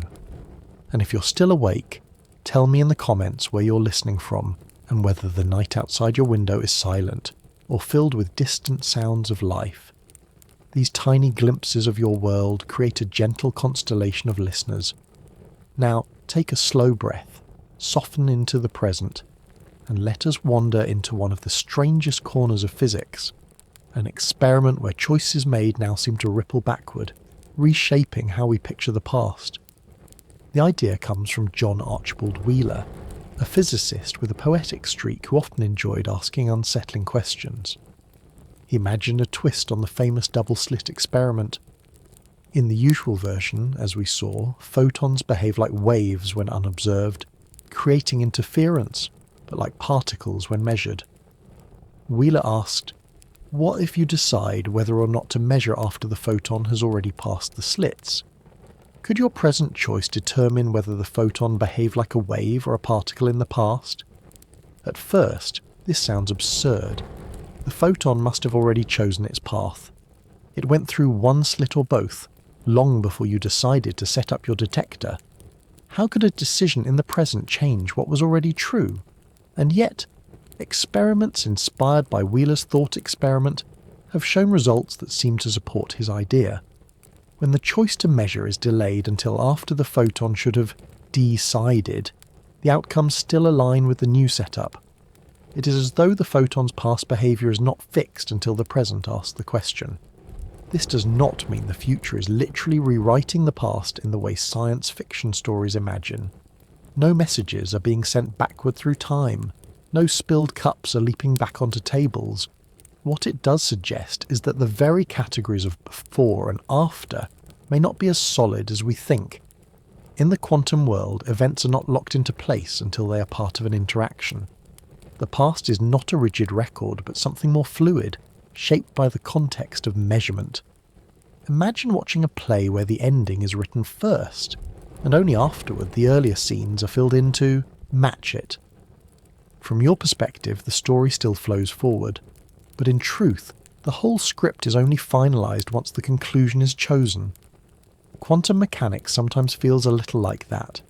The photon's earlier journey remains ambiguous until the later measurement defines what story must have been told. You can compare it to flipping through an old photo album. You might come across a picture of yourself smiling in a place you had forgotten visiting. That photo reshapes your memory of the day, giving it a clarity it did not have before.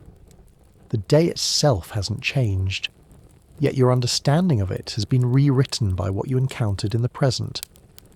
Quantum delayed choice experiments carry a similar whisper. The past may not be what we think until the present frames it. This interpretation is not universally accepted.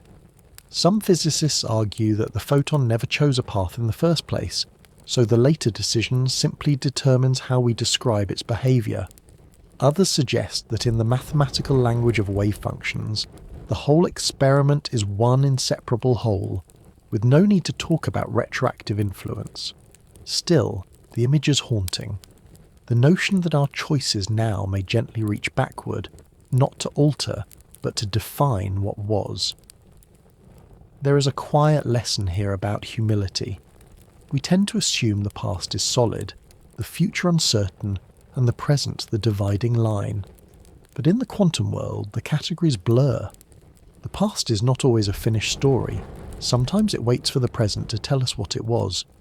The arrow of time becomes less like a one-way road and more like a fabric woven from both directions, threads meeting in the middle to form a pattern.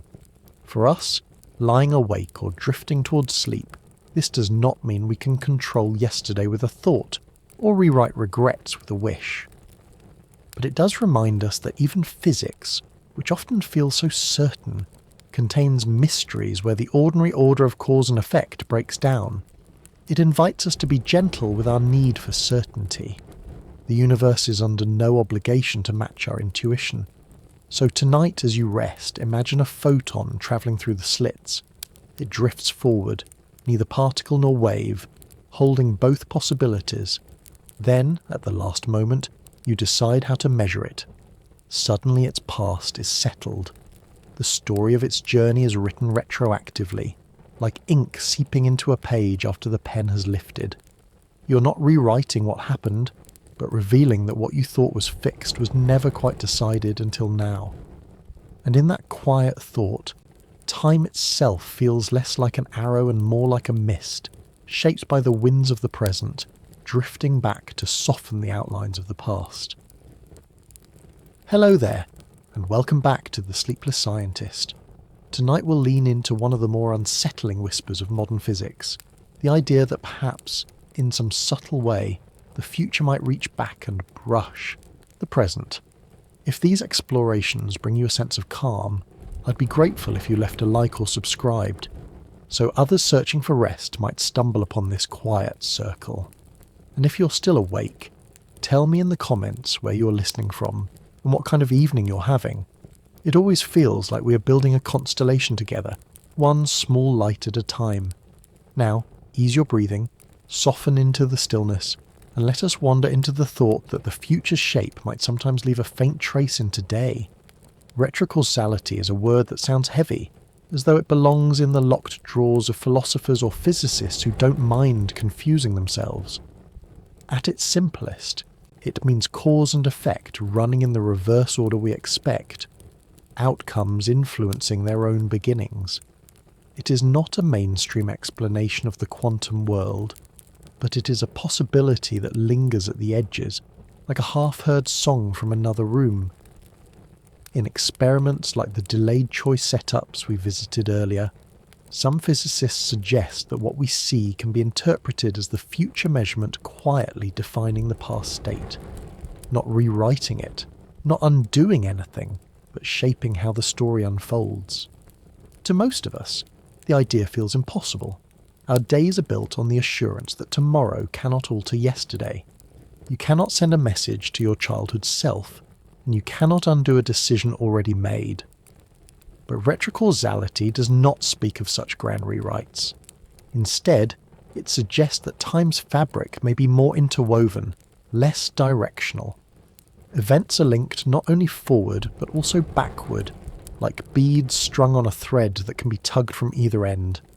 The thread remains whole, only our sense of sequence becomes less certain. Think of writing a poem.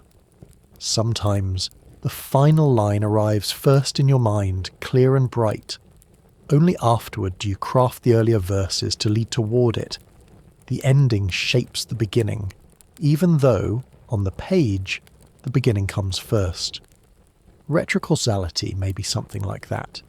The future does not change the past, but provides the context in which the past makes sense. The story is still consistent, but the arrow is no longer as sharp as we thought. There are everyday echoes of this, even if they are not physics in the strict sense. Imagine remembering an old conversation with someone you later grew close to. At the time, their words may have seemed casual, but years later, that same memory feels significant, almost prophetic because of what came afterward. The future has not literally changed the past, but it has altered the weight we give it. Retrocausality, if it exists in nature, might be a deeper version of this. Context flowing backward as well as forward, meanings written in both directions. Some physicists resist the idea. They prefer interpretations where all effects are forward moving, where the arrow is preserved. Others, however, find retrocausality appealing, precisely because it preserves locality. Instead of particles communicating faster than light across space, perhaps they are simply bound across time, with influences flowing backward as well as forward. From that perspective, the universe is still a single, consistent whole. We are only broadening the rules of causality to allow both directions. Even if retrocausality never becomes more than speculation, it carries a quiet provocation for the rest of us. What if time is not a rigid conveyor belt moving in one direction, but something more like a woven fabric, where threads crisscross, tugging forward and backward? What if, instead of thinking in terms of causes chasing effects, we thought of the universe as a great pattern, where meaning emerges from the whole design rather than from any single arrow? For daily life, this does not give us time machines. It does not offer ways to fix mistakes or send warnings back through decades. What it offers is a gentle reminder that the order of things may be less simple than we assume. It invites humility in the face of mystery. It encourages us to accept that our intuitions, so reliable for boiling water or crossing the street, may falter when we confront the depths of reality. And perhaps there is comfort in this too. If the universe is woven in both directions, then the future is not a complete stranger. It is already linked to the present, not yet visible, but faintly brushing against us. The idea may be speculative, but it carries a poetic truth. What we will become is already shaping what we are. In that sense, the future is not waiting somewhere ahead. It is already threaded into today's fabric, as softly as a dream influencing your waking mood. So tonight, as you rest, you might imagine time not as a narrow arrow, but as a loom weaving in two directions at once. Threads stretch backward and forward, meeting in the present moment where you lie. The cloth is not finished, but the pattern already contains hints of both beginning and end. The future does not erase the past, but it may give the past its meaning, just as the closing chord gives weight to all the notes before it. Hello there, and welcome back to the Sleepless Scientist. Tonight our path takes a strange turn, one that may feel less like walking along a familiar road, and more like drifting into a fog where even the signposts vanish. If these quiet wanderings bring you calm, I'd be so grateful if you left a like or subscribed, so that other sleepless wanderers can find their way here too. And if you're still awake, share in the comments where you are, and what kind of night surrounds you. Quiet countryside, restless city, or somewhere in between. I find it comforting to imagine these scattered voices forming a quiet map of the world. Now ease your breathing and let us step into one of the deepest mysteries in physics.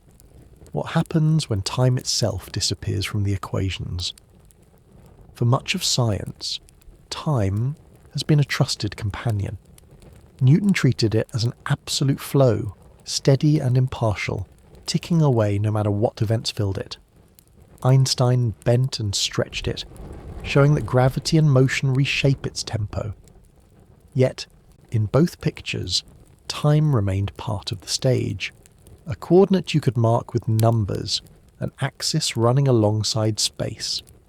Then came the quest for quantum gravity, the attempt to unify general relativity with quantum mechanics, and here, time began to slip through our fingers. In some formulations, when physicists write down the equations that combine the two great theories, the symbol for time vanishes. Instead of a universe evolving from one moment to the next, they find a timeless equation, describing a whole that simply exists. This is sometimes called the Wheeler-DeWitt equation, and it contains no ticking parameter. It does not describe a world unfolding, it describes a world already complete. For many scientists, this is unsettling.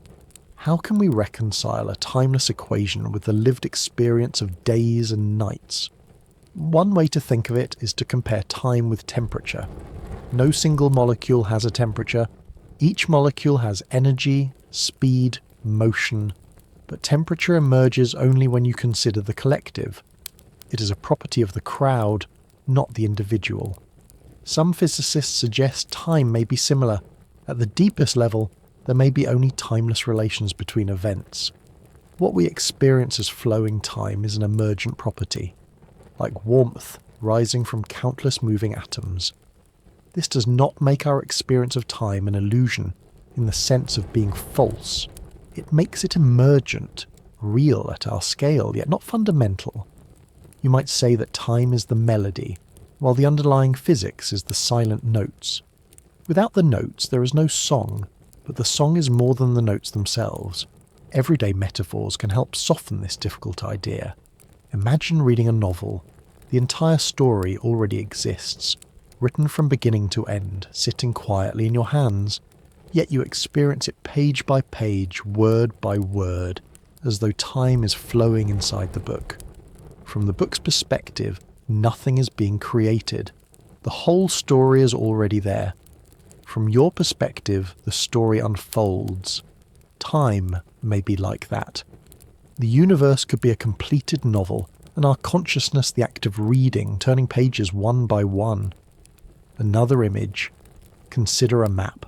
A whole landscape, mountains, rivers, roads, lies drawn in its entirety. If you place your finger at one point and trace a path, you create a journey. You move from village to forest to shore. Yet the map itself does not change. All destinations coexist on the paper. Time may be the tracing of a path across a timeless structure, giving us the sense of motion through something that already is. For many people, the thought of a timeless universe feels cold, even frightening. If all moments coexist, where is the freedom of choice? If the future already is, what does it mean to act in the present? But another way to see it is gentler. In a timeless view, nothing is ever truly lost. Your childhood, a conversation, a walk you once took, they are not gone, but part of the fabric, always existing somewhere in the block of reality. The present is not destroying the past. It is simply the place where your awareness is resting. And perhaps this timeless picture aligns with how memory feels. When you recall a moment long ago, it can rise up with startling clarity. A smell, a sound, a detail of light through a window, and suddenly the past is vivid, almost present again. In those moments, time does not feel linear. It feels layered, as if different points coexist within you. Physics may be telling us something similar, that time is less a line and more a web, with every point woven together. Of course, these ideas are still speculative, part of the frontier where equations meet philosophy. No physicist has yet resolved the puzzle, but as you lie in the quiet tonight, you might let the thoughts settle gently. Maybe time is not the background of reality, but the song we sing as we move through it. Maybe the flow you feel is as real as breath, yet rooted in something deeper that does not flow at all. So imagine yourself on a riverbank. To you the water rushes by, carrying twigs and reflections. Yet from above, the whole river lies stretched across the landscape, winding from source to sea. Time is both, the rushing water and the entire river at once. You are the traveller carried by the current, but you are also part of the larger map. In that way, time may be both fleeting and eternal, both emergent and all-encompassing. Hello there, and welcome back to the Sleepless Scientist. Tonight, our path through time leads us toward an image that is at once unsettling and strangely comforting. The idea that the past, the present, and the future all coexist, each as real as the moment you are in right now. If this gentle wandering brings you ease, I'd be grateful if you left a like or subscribed, so that other sleepless souls might stumble upon this circle. And if you're still awake, tell me in the comments where you are, and whether the night outside is quiet or filled with movement. Each reply feels like a candle glowing softly in the shared darkness. Now, breathe slowly, let your shoulders rest, and imagine time not as a river you float down, but as an entire landscape stretched before you. This picture is often called the block universe. It grows from Einstein's theory of relativity, which showed that there is no single universal now. Different observers, moving at different speeds or living in different gravitational fields, disagree on what events are simultaneous. One person may call two sparks happening at the same time, while another moving quickly insists they occurred at different moments. Both are correct within their own frames. If now can vary, perhaps it is not fundamental at all. Perhaps all events, past, present and future, simply exist, arranged together like the towns and valleys on a map. In this vision, the universe is a four-dimensional block, 3 dimensions of space and 1 of time. All moments are laid out within it. What we call the present is just the thin slice our consciousness happens to occupy. When we say an event is in the past, it still exists in the block. We have simply moved beyond it. When we say an event is in the future, it too already exists, waiting like an unseen bend in the road. The entire path is already drawn. It may sound fatalistic, but there is another way to look at it. Imagine holding a novel in your hands. The story already exists in full from the first page to the last. Yet as you read, it feels alive, uncertain, suspenseful. You do not know what will happen until you turn the page. The characters do not know either. They live each scene as though it is unfolding for the first time. In the block universe, we are both the reader and the character. We live the moments as new, while they also exist as part of a completed story. Another way to picture it is with a film reel. All the frames already exist, arranged in a strip. Yet when light passes through, we see the movie unfold frame by frame, with drama and rhythm. Time, for us, is the experience of moving frame by frame. But the reel itself does not change. It holds the entire film all at once. What comfort might this offer?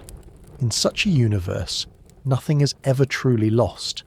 A childhood laugh, a morning walk, a conversation with someone now gone, all still exist within the block. They are not destroyed by the forward march of time. They remain, inscribed in the fabric of space-time, as real as this very moment. To think this way is to imagine that memory is not only inside your mind, but written into the structure of reality itself. Of course, many people find the block unsettling.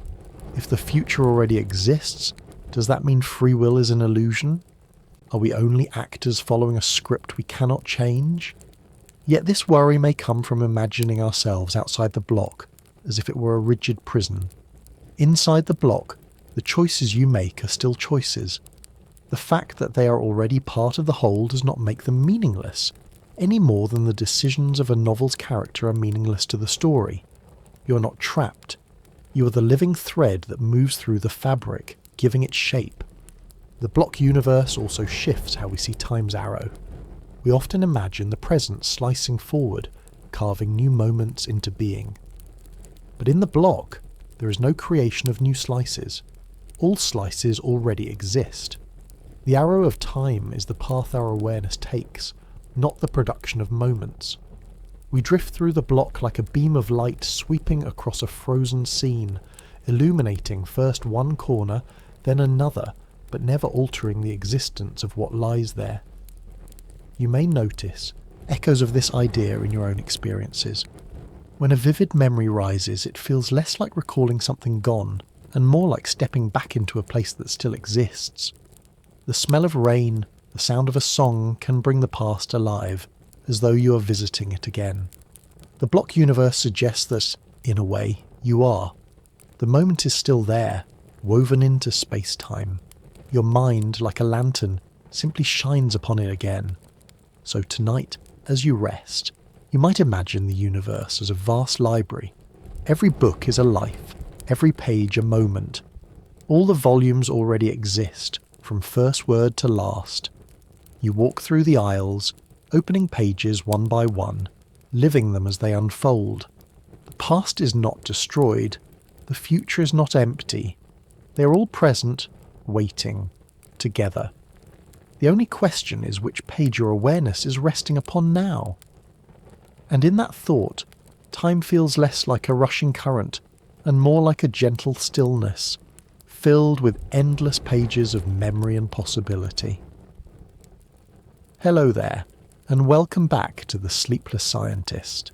We have wandered through gravity's pull and quantum riddles, and we have even stepped into the strange stillness of the block universe. Tonight we'll return closer to home, to a territory you know intimately, the perception of time inside your own mind. If these explorations bring you a little peace, I'd be grateful if you left a like or subscribed so that other quiet listeners might discover this circle. And if you're still awake, share in the comments where you are and what the clock reads in your corner of the night. I always find it comforting to see how many little flickers of wakefulness gather together across the globe. Now, ease into your pillow, take a slow breath, and let's explore how time, inside us, plays its own tricks. In physics, seconds are precise. Atomic clocks beat with astonishing regularity, marking the oscillations of cesium atoms billions of times per second. but the time you experience is far less steady. It stretches and contracts depending on mood, memory, attention, and even culture. Psychologists call it subjective time, and in some ways it is the only time you truly know. The clock may insist 10 minutes have passed, but your mind may swear it was either a blink or an eternity. Consider boredom. Waiting in a doctor's office, staring at beige walls, you may feel as though each second is dragging its feet. Time seems to thicken, heavy and slow. Now think of laughter with a friend, or becoming absorbed in a favourite hobby. Hours slip away unnoticed, leaving you startled at how much time has flown. The difference is not in the clock, it ticks indifferently, but in how your attention is engaged. When your mind is understimulated, it counts each pulse of experience more carefully, stretching them out. When your mind is fully engaged, it stops counting and time rushes forward. Emotions play their part as well. Fear can make time feel syrupy and slow. Many people who have been in accidents report that moments seem to unfold in slow motion, as though the world paused. Scientists suggest this is not because time actually slowed, but because the brain recorded more detail than usual, cramming more frames into memory. Looking back, the abundance of detail makes the moment feel longer. Joy and excitement do the opposite, condensing memory so that hours seem to vanish like mist. There is even a peculiar quirk known as the return trip effect. A journey to an unfamiliar place often feels longer than the return, even if the clock says otherwise. On the way there, the novelty requires the brain to pay close attention, making the trip feel stretched. On the way back, the route is known, less detail is recorded, and time seems shorter. It is a reminder that memory, not clocks, is what shapes our sense of duration. Cultural habits shape perception too. In English, we often imagine time as a resource, something we spend, save, or waste. In some other languages, time is not a line to be moved along, but more like a landscape one can inhabit. These metaphors change how people live. In parts of the Andes, for example, some communities gesture behind them to indicate the future, because it is unknown and unseen, while the past, already visible, lies in front. For those raised in such a worldview, the sense of what comes next feels subtly different.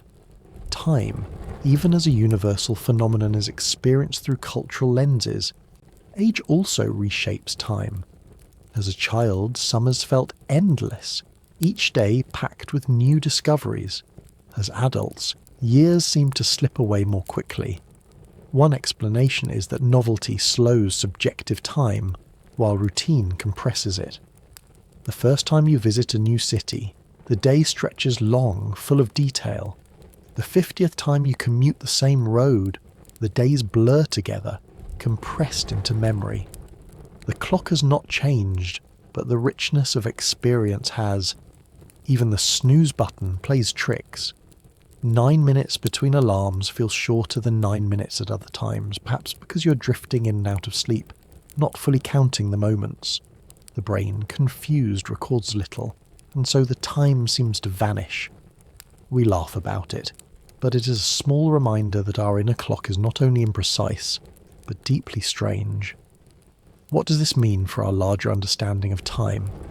It means that, alongside entropy and relativity, there is another arrow, the psychological arrow. We live in the direction of memory, of experience.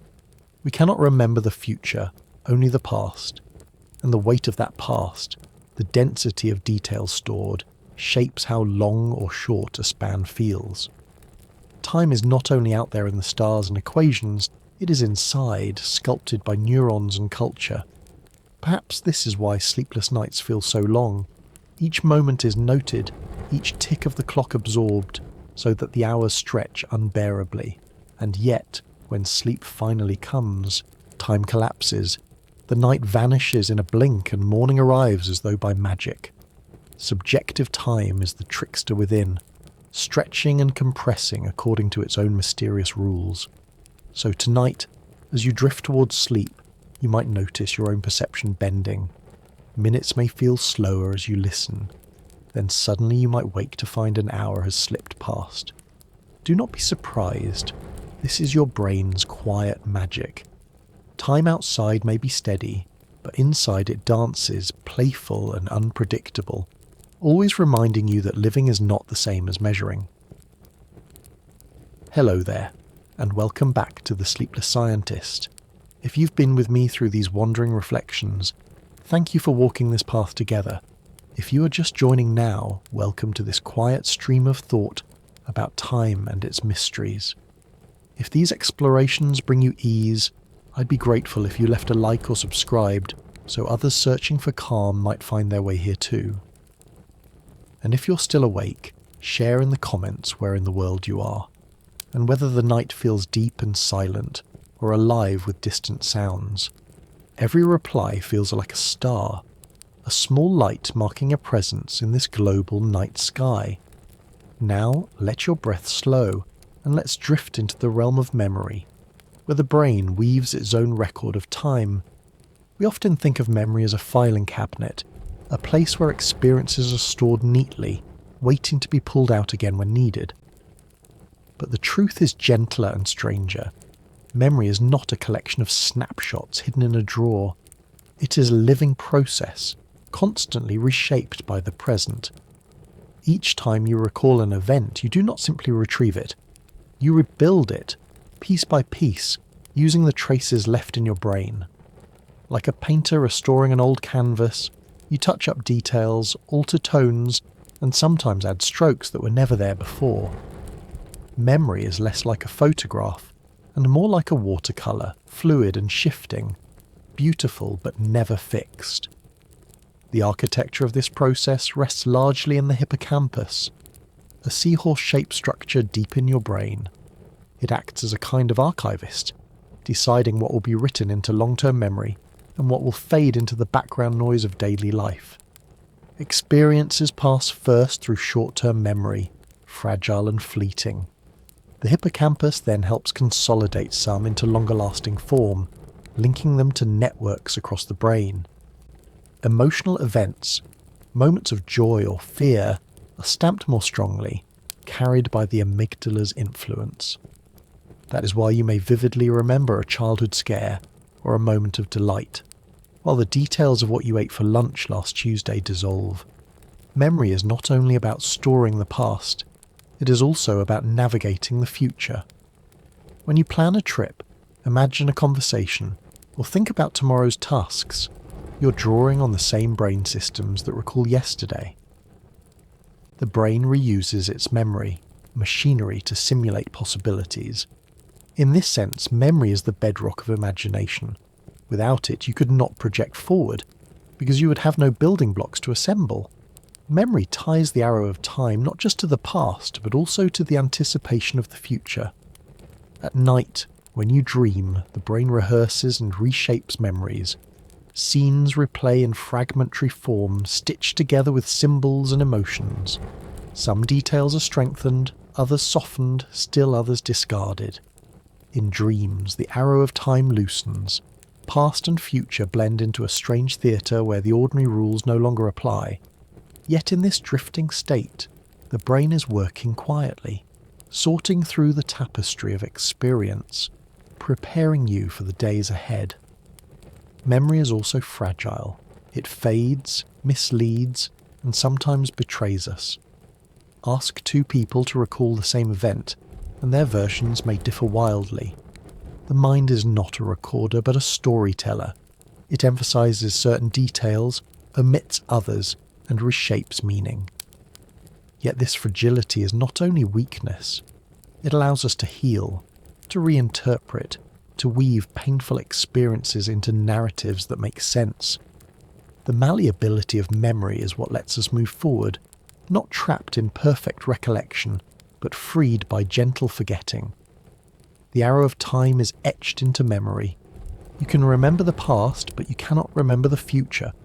This asymmetry is as fundamental to our experience as gravity or breath. And yet, in a way, memory makes the past present again. When you recall walking in a childhood garden, you may smell the flowers, feel the warmth of the sun, hear the crunch of gravel underfoot. For a moment, the past is vivid, alive. Memory collapses distance, letting you step briefly into another time. It is the brain's quiet time machine, limited but wondrous.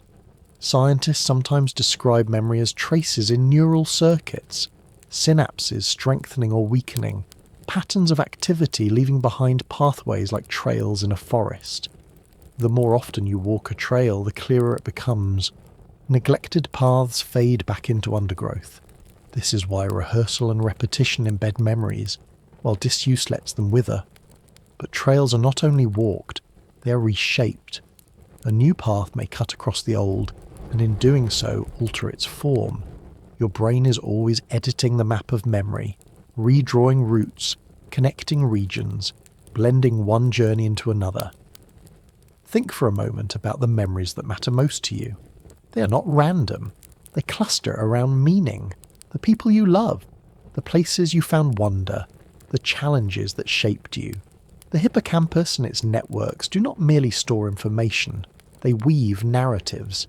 They help you know who you are by preserving where you've been. The story of self is built from these remembered fragments, stitched together into continuity. Without memory, there would still be moments, but they would not add up to a life. So tonight, as you rest, perhaps notice how memory itself is a form of time. The seconds and minutes tick by on clocks, but memory is how time stays with you, not as numbers, but as lived experience. You are a mosaic of memories, some vivid, some blurred, all woven together into the person lying here now. And tomorrow, today will be one more tile added to the mosaic. The arrow of time moves forward, but memory lets us carry pieces of the past along the journey, like shells gathered from the shore. Hello there, and welcome back to the Sleepless Scientist. We have spoken of memory in the brain, the fragile and shifting way the mind preserves the past. Tonight, we will lift that thought outward to ask whether the universe itself carries memory. If these reflections soothe you, I'd be grateful if you left a like or subscribed, so that others searching for rest might discover this quiet circle. And if you're still awake, tell me in the comments where you're listening from, and what the night feels like where you are. Whether it's silent, filled with insects, brushed by rain, or humming with the sounds of a city. Each reply feels like a gentle pinprick of light on a shared cosmic map. Now rest your shoulders, slow your breath, and imagine with me how even the universe may hold on to everything that has ever happened.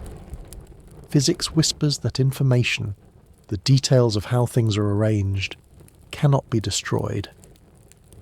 This principle is called unitarity, a heavy word that simply means the universe is careful with its records.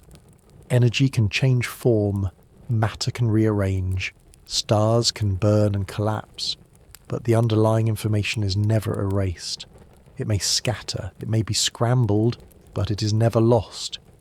Think of a library where books are torn apart, the pages scattered to the wind. You could never read them again in their original form, but the letters still exist, carried on scraps of paper drifting through the air. The library is ruined, but the information persists. One of the most famous puzzles in modern physics challenges this principle. It is the black hole information paradox. A black hole is a place where gravity grows so strong that not even light can escape. Anything that falls in, stars, planets, gas clouds, even unlucky astronauts in our imagination, seems to vanish forever. At first glance, it looks as though information is destroyed, but unitarity says it cannot be. So where does it go? For decades, this paradox unsettled physicists. Stephen Hawking showed that black holes are not completely black. They emit a faint radiation, now called Hawking radiation, as quantum effects near the event horizon let particles escape. Over immense spans of time, this radiation can cause the black hole to evaporate. But if a black hole vanishes into radiation, what happens to the information it once contained? Is it truly gone, violating unitarity, or is it somehow hidden in the radiation's pattern? Many proposals have been made. Some suggest the information is encoded in the radiation, subtle but real. Others imagine that the surface of the black hole, the event horizon, stores it like a hologram, preserving the record even as the interior collapses. This idea, the holographic principle, suggests that reality itself may be like a projection, with all the information of a region stored on its boundary. Still others believe that space and time themselves may have to be rethought before the paradox is resolved. No matter the solution, the central idea persists. The universe resists forgetting. You can bring this closer with everyday metaphors. Consider burning a letter. The words vanish from the page, but the ink becomes vapour. The paper turns to ash. The energy radiates as heat and light. The message is unreadable, but the atoms are still present, scattered in new forms. The information feels lost to you, but to the universe, nothing has been destroyed. Or think of a snowflake melting into water. Its intricate pattern vanishes, yet the molecules remain, free to form new crystals later. There is something haunting in the thought that the universe never forgets. Every whisper, every footstep, every leaf that has ever fallen, each leaves traces, however faint, encoded in the fabric of reality. We cannot recover them, of course. They scatter beyond recognition, diffused into entropy. Yet physics suggests they are still there, hidden in the vast, subtle web of interactions. It is as if the cosmos keeps its own diary, not written in words, but in the endless rearrangements of particles and fields. For us, this may be both comforting and overwhelming. Comforting because it suggests nothing is truly erased. Overwhelming because it suggests every action reverberates forever. Perhaps it helps to think of it less as surveillance and more as continuity. Just as your memories knit your life into a story, the universe's conservation of information knits its history into a whole. The past does not vanish, it diffuses, becoming part of the background hum of existence. Some physicists dream of a future where information from black holes could, in principle, be decoded, like piecing together a shredded library.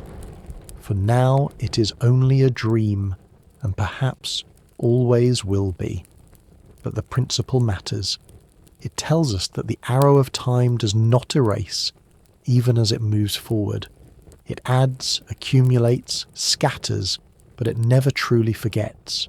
So tonight, as you rest, imagine the universe as a vast ocean. Every event is a stone dropped into its waters, sending ripples outward. The ripples grow faint, spread wide, and blend with others until they seem gone. But deep down, in the endless movement of the water, the memory of the stone remains. Time carries us forward, but nothing disappears completely. You too are part of this unbroken record, every breath and every thought leaving ripples that join the ocean's song. Hello there, and welcome back to the Sleepless Scientist. Tonight, after drifting through black holes and the universe's refusal to forget, we will bring our attention closer to home, to the ground beneath your feet, to the layers of rock, ice and wood that quietly keep Earth's memories. If these gentle reflections bring you calm, I'd be grateful if you left a like or subscribed, so that other wandering listeners may find this little circle of rest. And if you are still awake, tell me in the comments where you are listening from, and what the Earth feels like where you are, whether it is winter frost, desert heat, damp forest air, or the steady hum of a city sidewalk. Each reply feels like a small reminder that beneath us all lies the same patient planet, carrying its diaries in stone. Now let your breath slow, and imagine that you are walking through the pages of Earth's own memory. We often think of memory as fragile, something easily lost in the folds of the mind, but Earth remembers in layers, pressed and preserved for millions of years. Each rock stratum is a page, written not in words but in minerals, fossils, and the quiet chemistry of ages. A cliff face reveals lines of sandstone and shale, each one a season of the planet long past. To stand before such a wall is to face a book older than human history, older even than the first forests. Every layer whispers, here was once a sea, here a desert, here the rise and fall of life. Ice remembers too. Deep in Greenland and Antarctica, scientists drill long cylinders of ice that stretch back hundreds of thousands of years. Within the frozen layers are bubbles of ancient air, tiny time capsules holding the breath of past atmospheres. By studying them, we learn not only the rhythm of ice ages, but also the delicate balance of carbon dioxide and oxygen that sustained life. To hold a fragment of ice that contains the air once inhaled by mammoths is to realise that the planet itself has kept a careful record, quiet and cold, waiting for us to read it. Trees keep their own diaries, narrower but no less rich. Each ring in a trunk marks a year of growth. A wide ring means abundance, rain and sunlight. A narrow one means drought, struggle or frost. By examining the sequence, dendrochronologists can tell the story of climates, fires, floods, and even volcanic eruptions that dim the skies. Forests become archives, with each tree writing its autobiography in rings year after year until it falls. Even in its death, the wood preserves its record, waiting to be uncovered. There is a poetry to how these records overlap. Rocks tell us of seas long gone. Ice tells us of air long breathed. Trees tell us of seasons long lived. Together they weave a layered memory that extends far beyond what humans can recall. Your own lifetime may stretch a handful of decades, perhaps a century if you are fortunate. But Earth's diaries stretch back billions of years, written in steady, patient strokes. They remind us that we live inside a story already ancient, and that our days are chapters within a much larger book. Of course, Earth's memory is not perfect. It edits itself. Tectonic forces lift and fold layers, erasing some records and rewriting others. Rocks are metamorphosed, their earlier words blurred by heat and pressure. Glaciers grind mountains into dust, scattering the pages. Rivers cut valleys that erase older inscriptions. The diaries are always being revised, like manuscripts that endure constant editing. Yet even in this rewriting, fragments persist. Fossils survive in unexpected places. Minerals preserve traces of ancient oceans. Ash layers mark the moments of volcanic fury. The memory is not flawless, but it is enduring enough to tell us where we came from. Think of how this differs from human memory. We recall moments through fragile neural pathways, easily reshaped by new experiences. Earth recalls through stone and ice, through pressure and chemistry. Its memory may be altered, but it cannot be entirely erased. In this way, the planet itself seems more faithful than we are. While we forget with age, the Earth remembers, patient and quiet, until someone comes to read its pages. There is comfort in this too. When you walk on a beach, each grain of sand was once part of a larger story. A mountain crumbled, a river carried fragments, waves smoothed them, and now they rest beneath your feet. The sand is not just scenery. It is memory made small and countless. When you touch a stone on a hiking path, you touch a fragment of the Earth's diary, a piece of a chapter that may have begun before life itself. So tonight, as you drift towards sleep, perhaps imagine the planet as a great archivist. Its cliffs are shelves, its glaciers are scrolls, its forests are journals written line by line.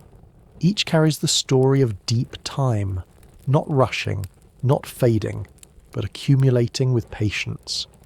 You are one line in that story, brief but connected, and even as your days pass, the earth beneath you is recording, adding new pages, storing whispers of this very moment in ways you may never see.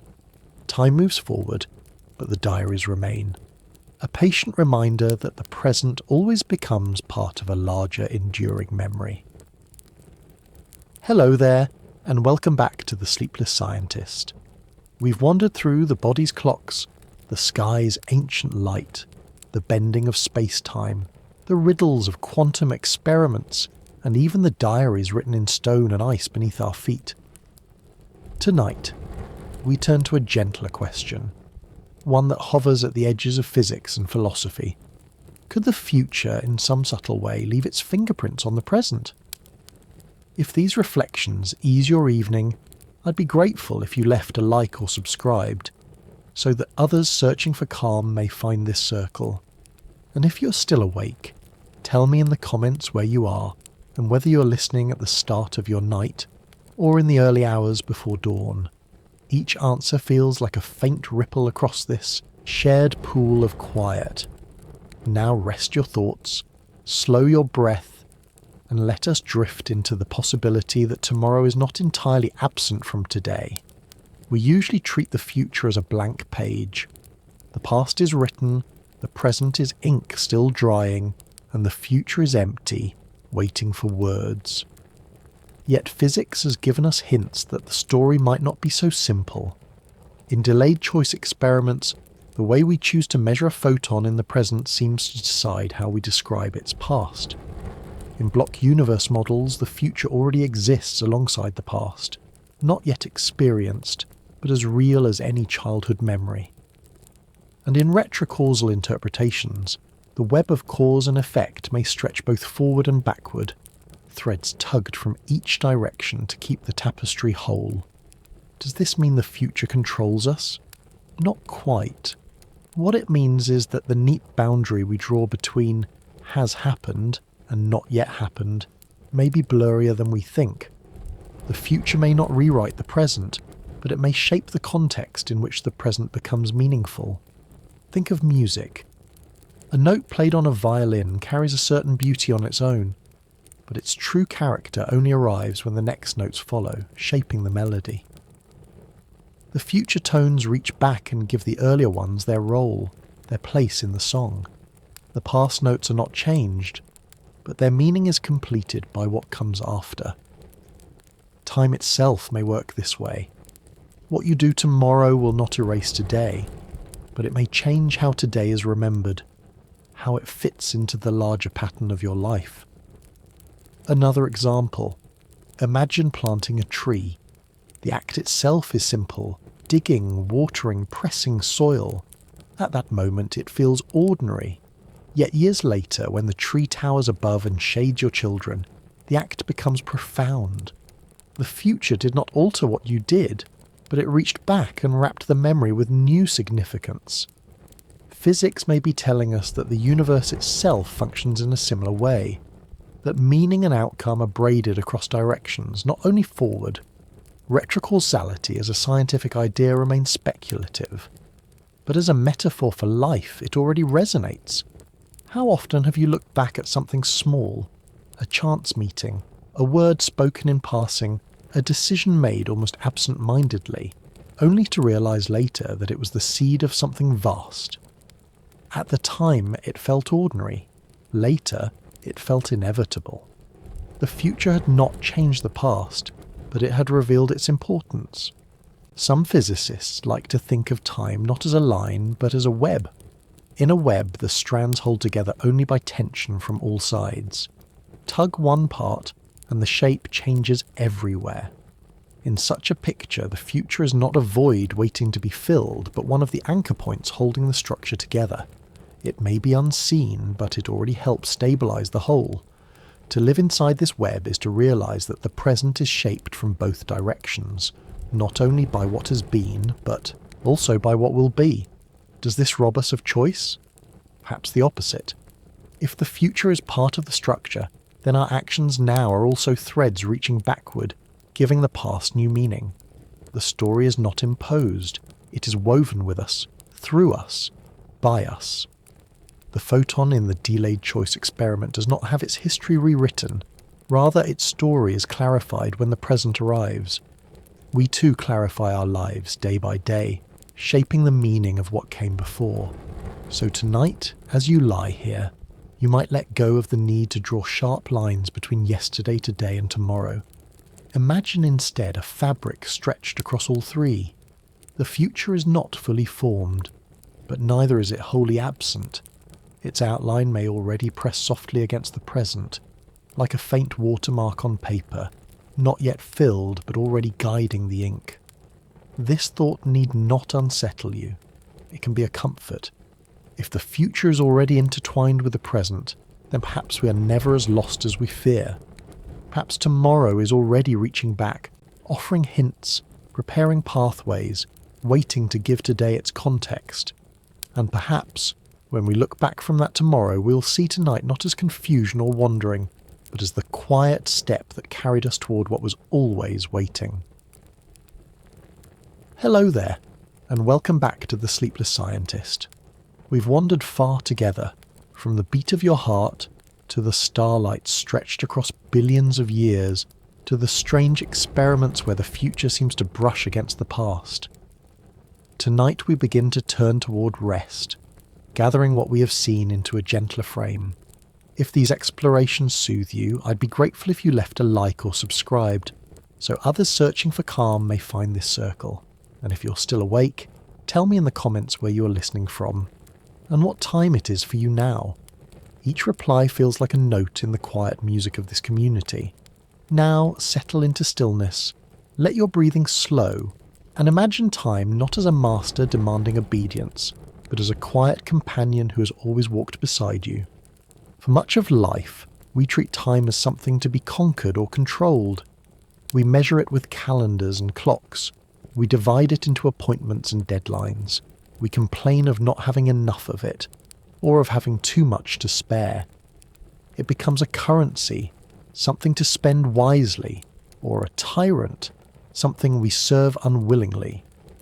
Yet underneath these layers of habit, time is neither enemy nor master.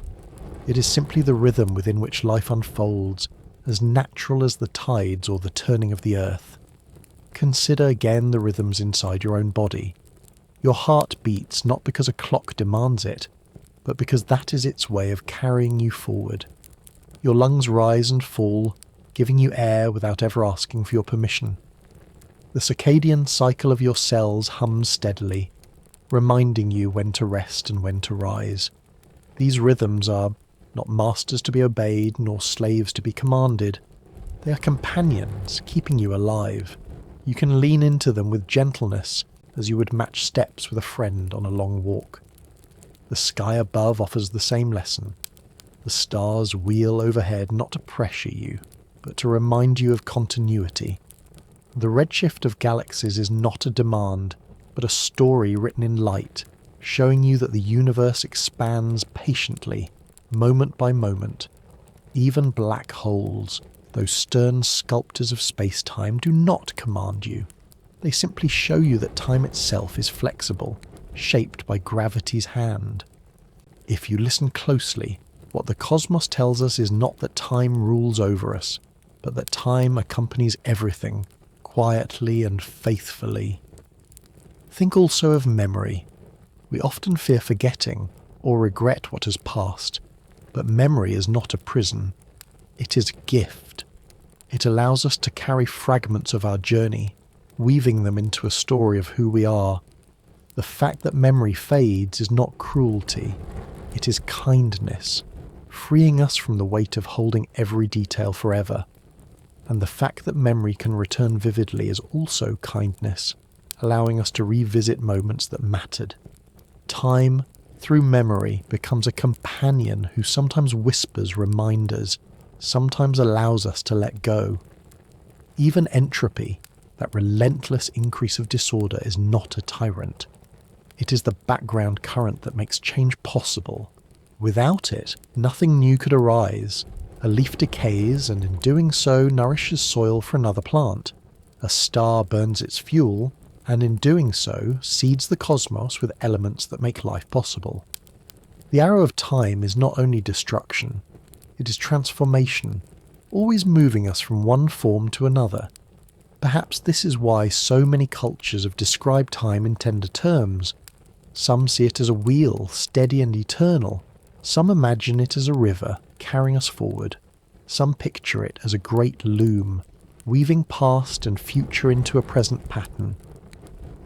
None of these are images of tyranny. They are images of accompaniment, of flow, of companionship. Time is not standing above us with a whip. It is walking beside us with patience. In your own life, you may notice that moments of greatest peace come not when you wrestle with time, but when you walk alongside it. Watching a sunset, you do not wish it to hurry or delay. You simply share its slow unfolding. Listening to a favourite song, you're content to follow its rhythm, not to shorten or lengthen it. Sitting with someone you love, sometimes in silence, you do not count the minutes. You simply inhabit them together. These are the moments when time ceases to feel like a master and becomes a companion, steady, gentle, and kind. So tonight, as you drift towards sleep, you might imagine time not as a ruler with strict laws, but as a quiet friend who has been with you since your first breath. This friend has watched you learn, stumble, laugh, grieve, and hope. It does not scold when you fall behind, nor praise when you rush ahead. It simply walks beside you, step by step, heartbeat by heartbeat. It will walk with you into tomorrow, and the day after, and all the days that follow, until your journey is complete. And in that gentle presence, perhaps you can let go of the pressure to master time, to conquer it, to fight it. You need not control it. You need only accompany it as it accompanies you. For time is not only a measure, it is the quiet music of being alive, playing softly in the background, asking nothing more of you than to listen, and perhaps, when you are ready, to rest. Hello there, and welcome back to the Sleepless Scientist. Tonight we arrive at the end of our wandering, though in a way it is not an end at all, but a gentle pause in the long conversation we have been having with time. If these quiet explorations have soothed your evening, I'd be grateful if you left a like or subscribed, so others searching for rest might find this circle too. And if you're still awake, tell me in the comments where you are and what time the clock shows for you now. These replies always feel like little lanterns glowing across the world, scattered but connected. Now, let your breathing grow soft, and let us settle into the thought that every moment of listening, every heartbeat since we began, has carried you further on your journey as a traveller through time. From the beginning, we have wondered, is time a one-way river, flowing from past to future with no turning back? Or is it something more subtle, a mist that drifts, perhaps allowing the future to brush against the present, perhaps storing the past in ways we cannot fully see? Along the way, we have followed the body's own clocks, the pulse in your chest, the breath in your lungs, the circadian rhythms conducted by your brain. We have lifted our gaze to the sky, where starlight is memory made visible, carrying news from long ago. We have watched how gravity slows clocks near massive bodies, and how speed itself stretches the seconds. We have seen how entropy drives the arrow forward, yet also how life builds temporary pockets of order within its flow. And in the quantum world, we have glimpsed how particles hold hands across space, how observation draws a curtain, and how choices made in the present seem to echo back across earlier paths. What we found was not a single answer, but many. Some theories tell us the universe is timeless, a block where all events coexist. Others remind us that memory, both in the brain and in the earth itself, is what makes time feel real, carving the past into rock, ice, and neurons. And still others invite us to see the future not as a blank page, but as a quiet shape that already presses against the present, giving meaning to moments only after they unfold. Yet through all of these views, one thread remains. Time is not your master, but your companion. It is not here to command, but to walk alongside you. It carries you through change, through growth, through the gentle fading of days. It is in your heartbeat, in the stars, in the stones beneath your feet. And now, as you lie here, it is in the quiet rhythm of your breathing, marking this moment as one more in the long fabric of your story. There is a comfort in remembering that nothing is truly lost. The past lingers in memory, in traces, in echoes. The present is the place your awareness inhabits, the page you are reading, and the future, though unseen, is already waiting, ready to give today its meaning. You do not need to solve the mystery, you only need to live it, moment by moment, as gently as you can. So tonight, as your eyes grow heavy, imagine yourself as a traveller resting by the side of time's river. The current flows, steady and calm. You dip your hand into the water, feeling it slip past, cool and endless. Each drop carries a memory, a possibility, a future waiting to unfold. The river is vast and you're small, but you are also part of its flow, inseparable from its song. And now, let yourself drift. Let the rhythms of your body guide you, the quiet beat of your heart, the slow tide of your breath. Time will carry you forward whether you notice it or not. All you need to do is close your eyes and allow yourself to be carried. Sleep, little traveller, wrapped in the gentle fabric of time.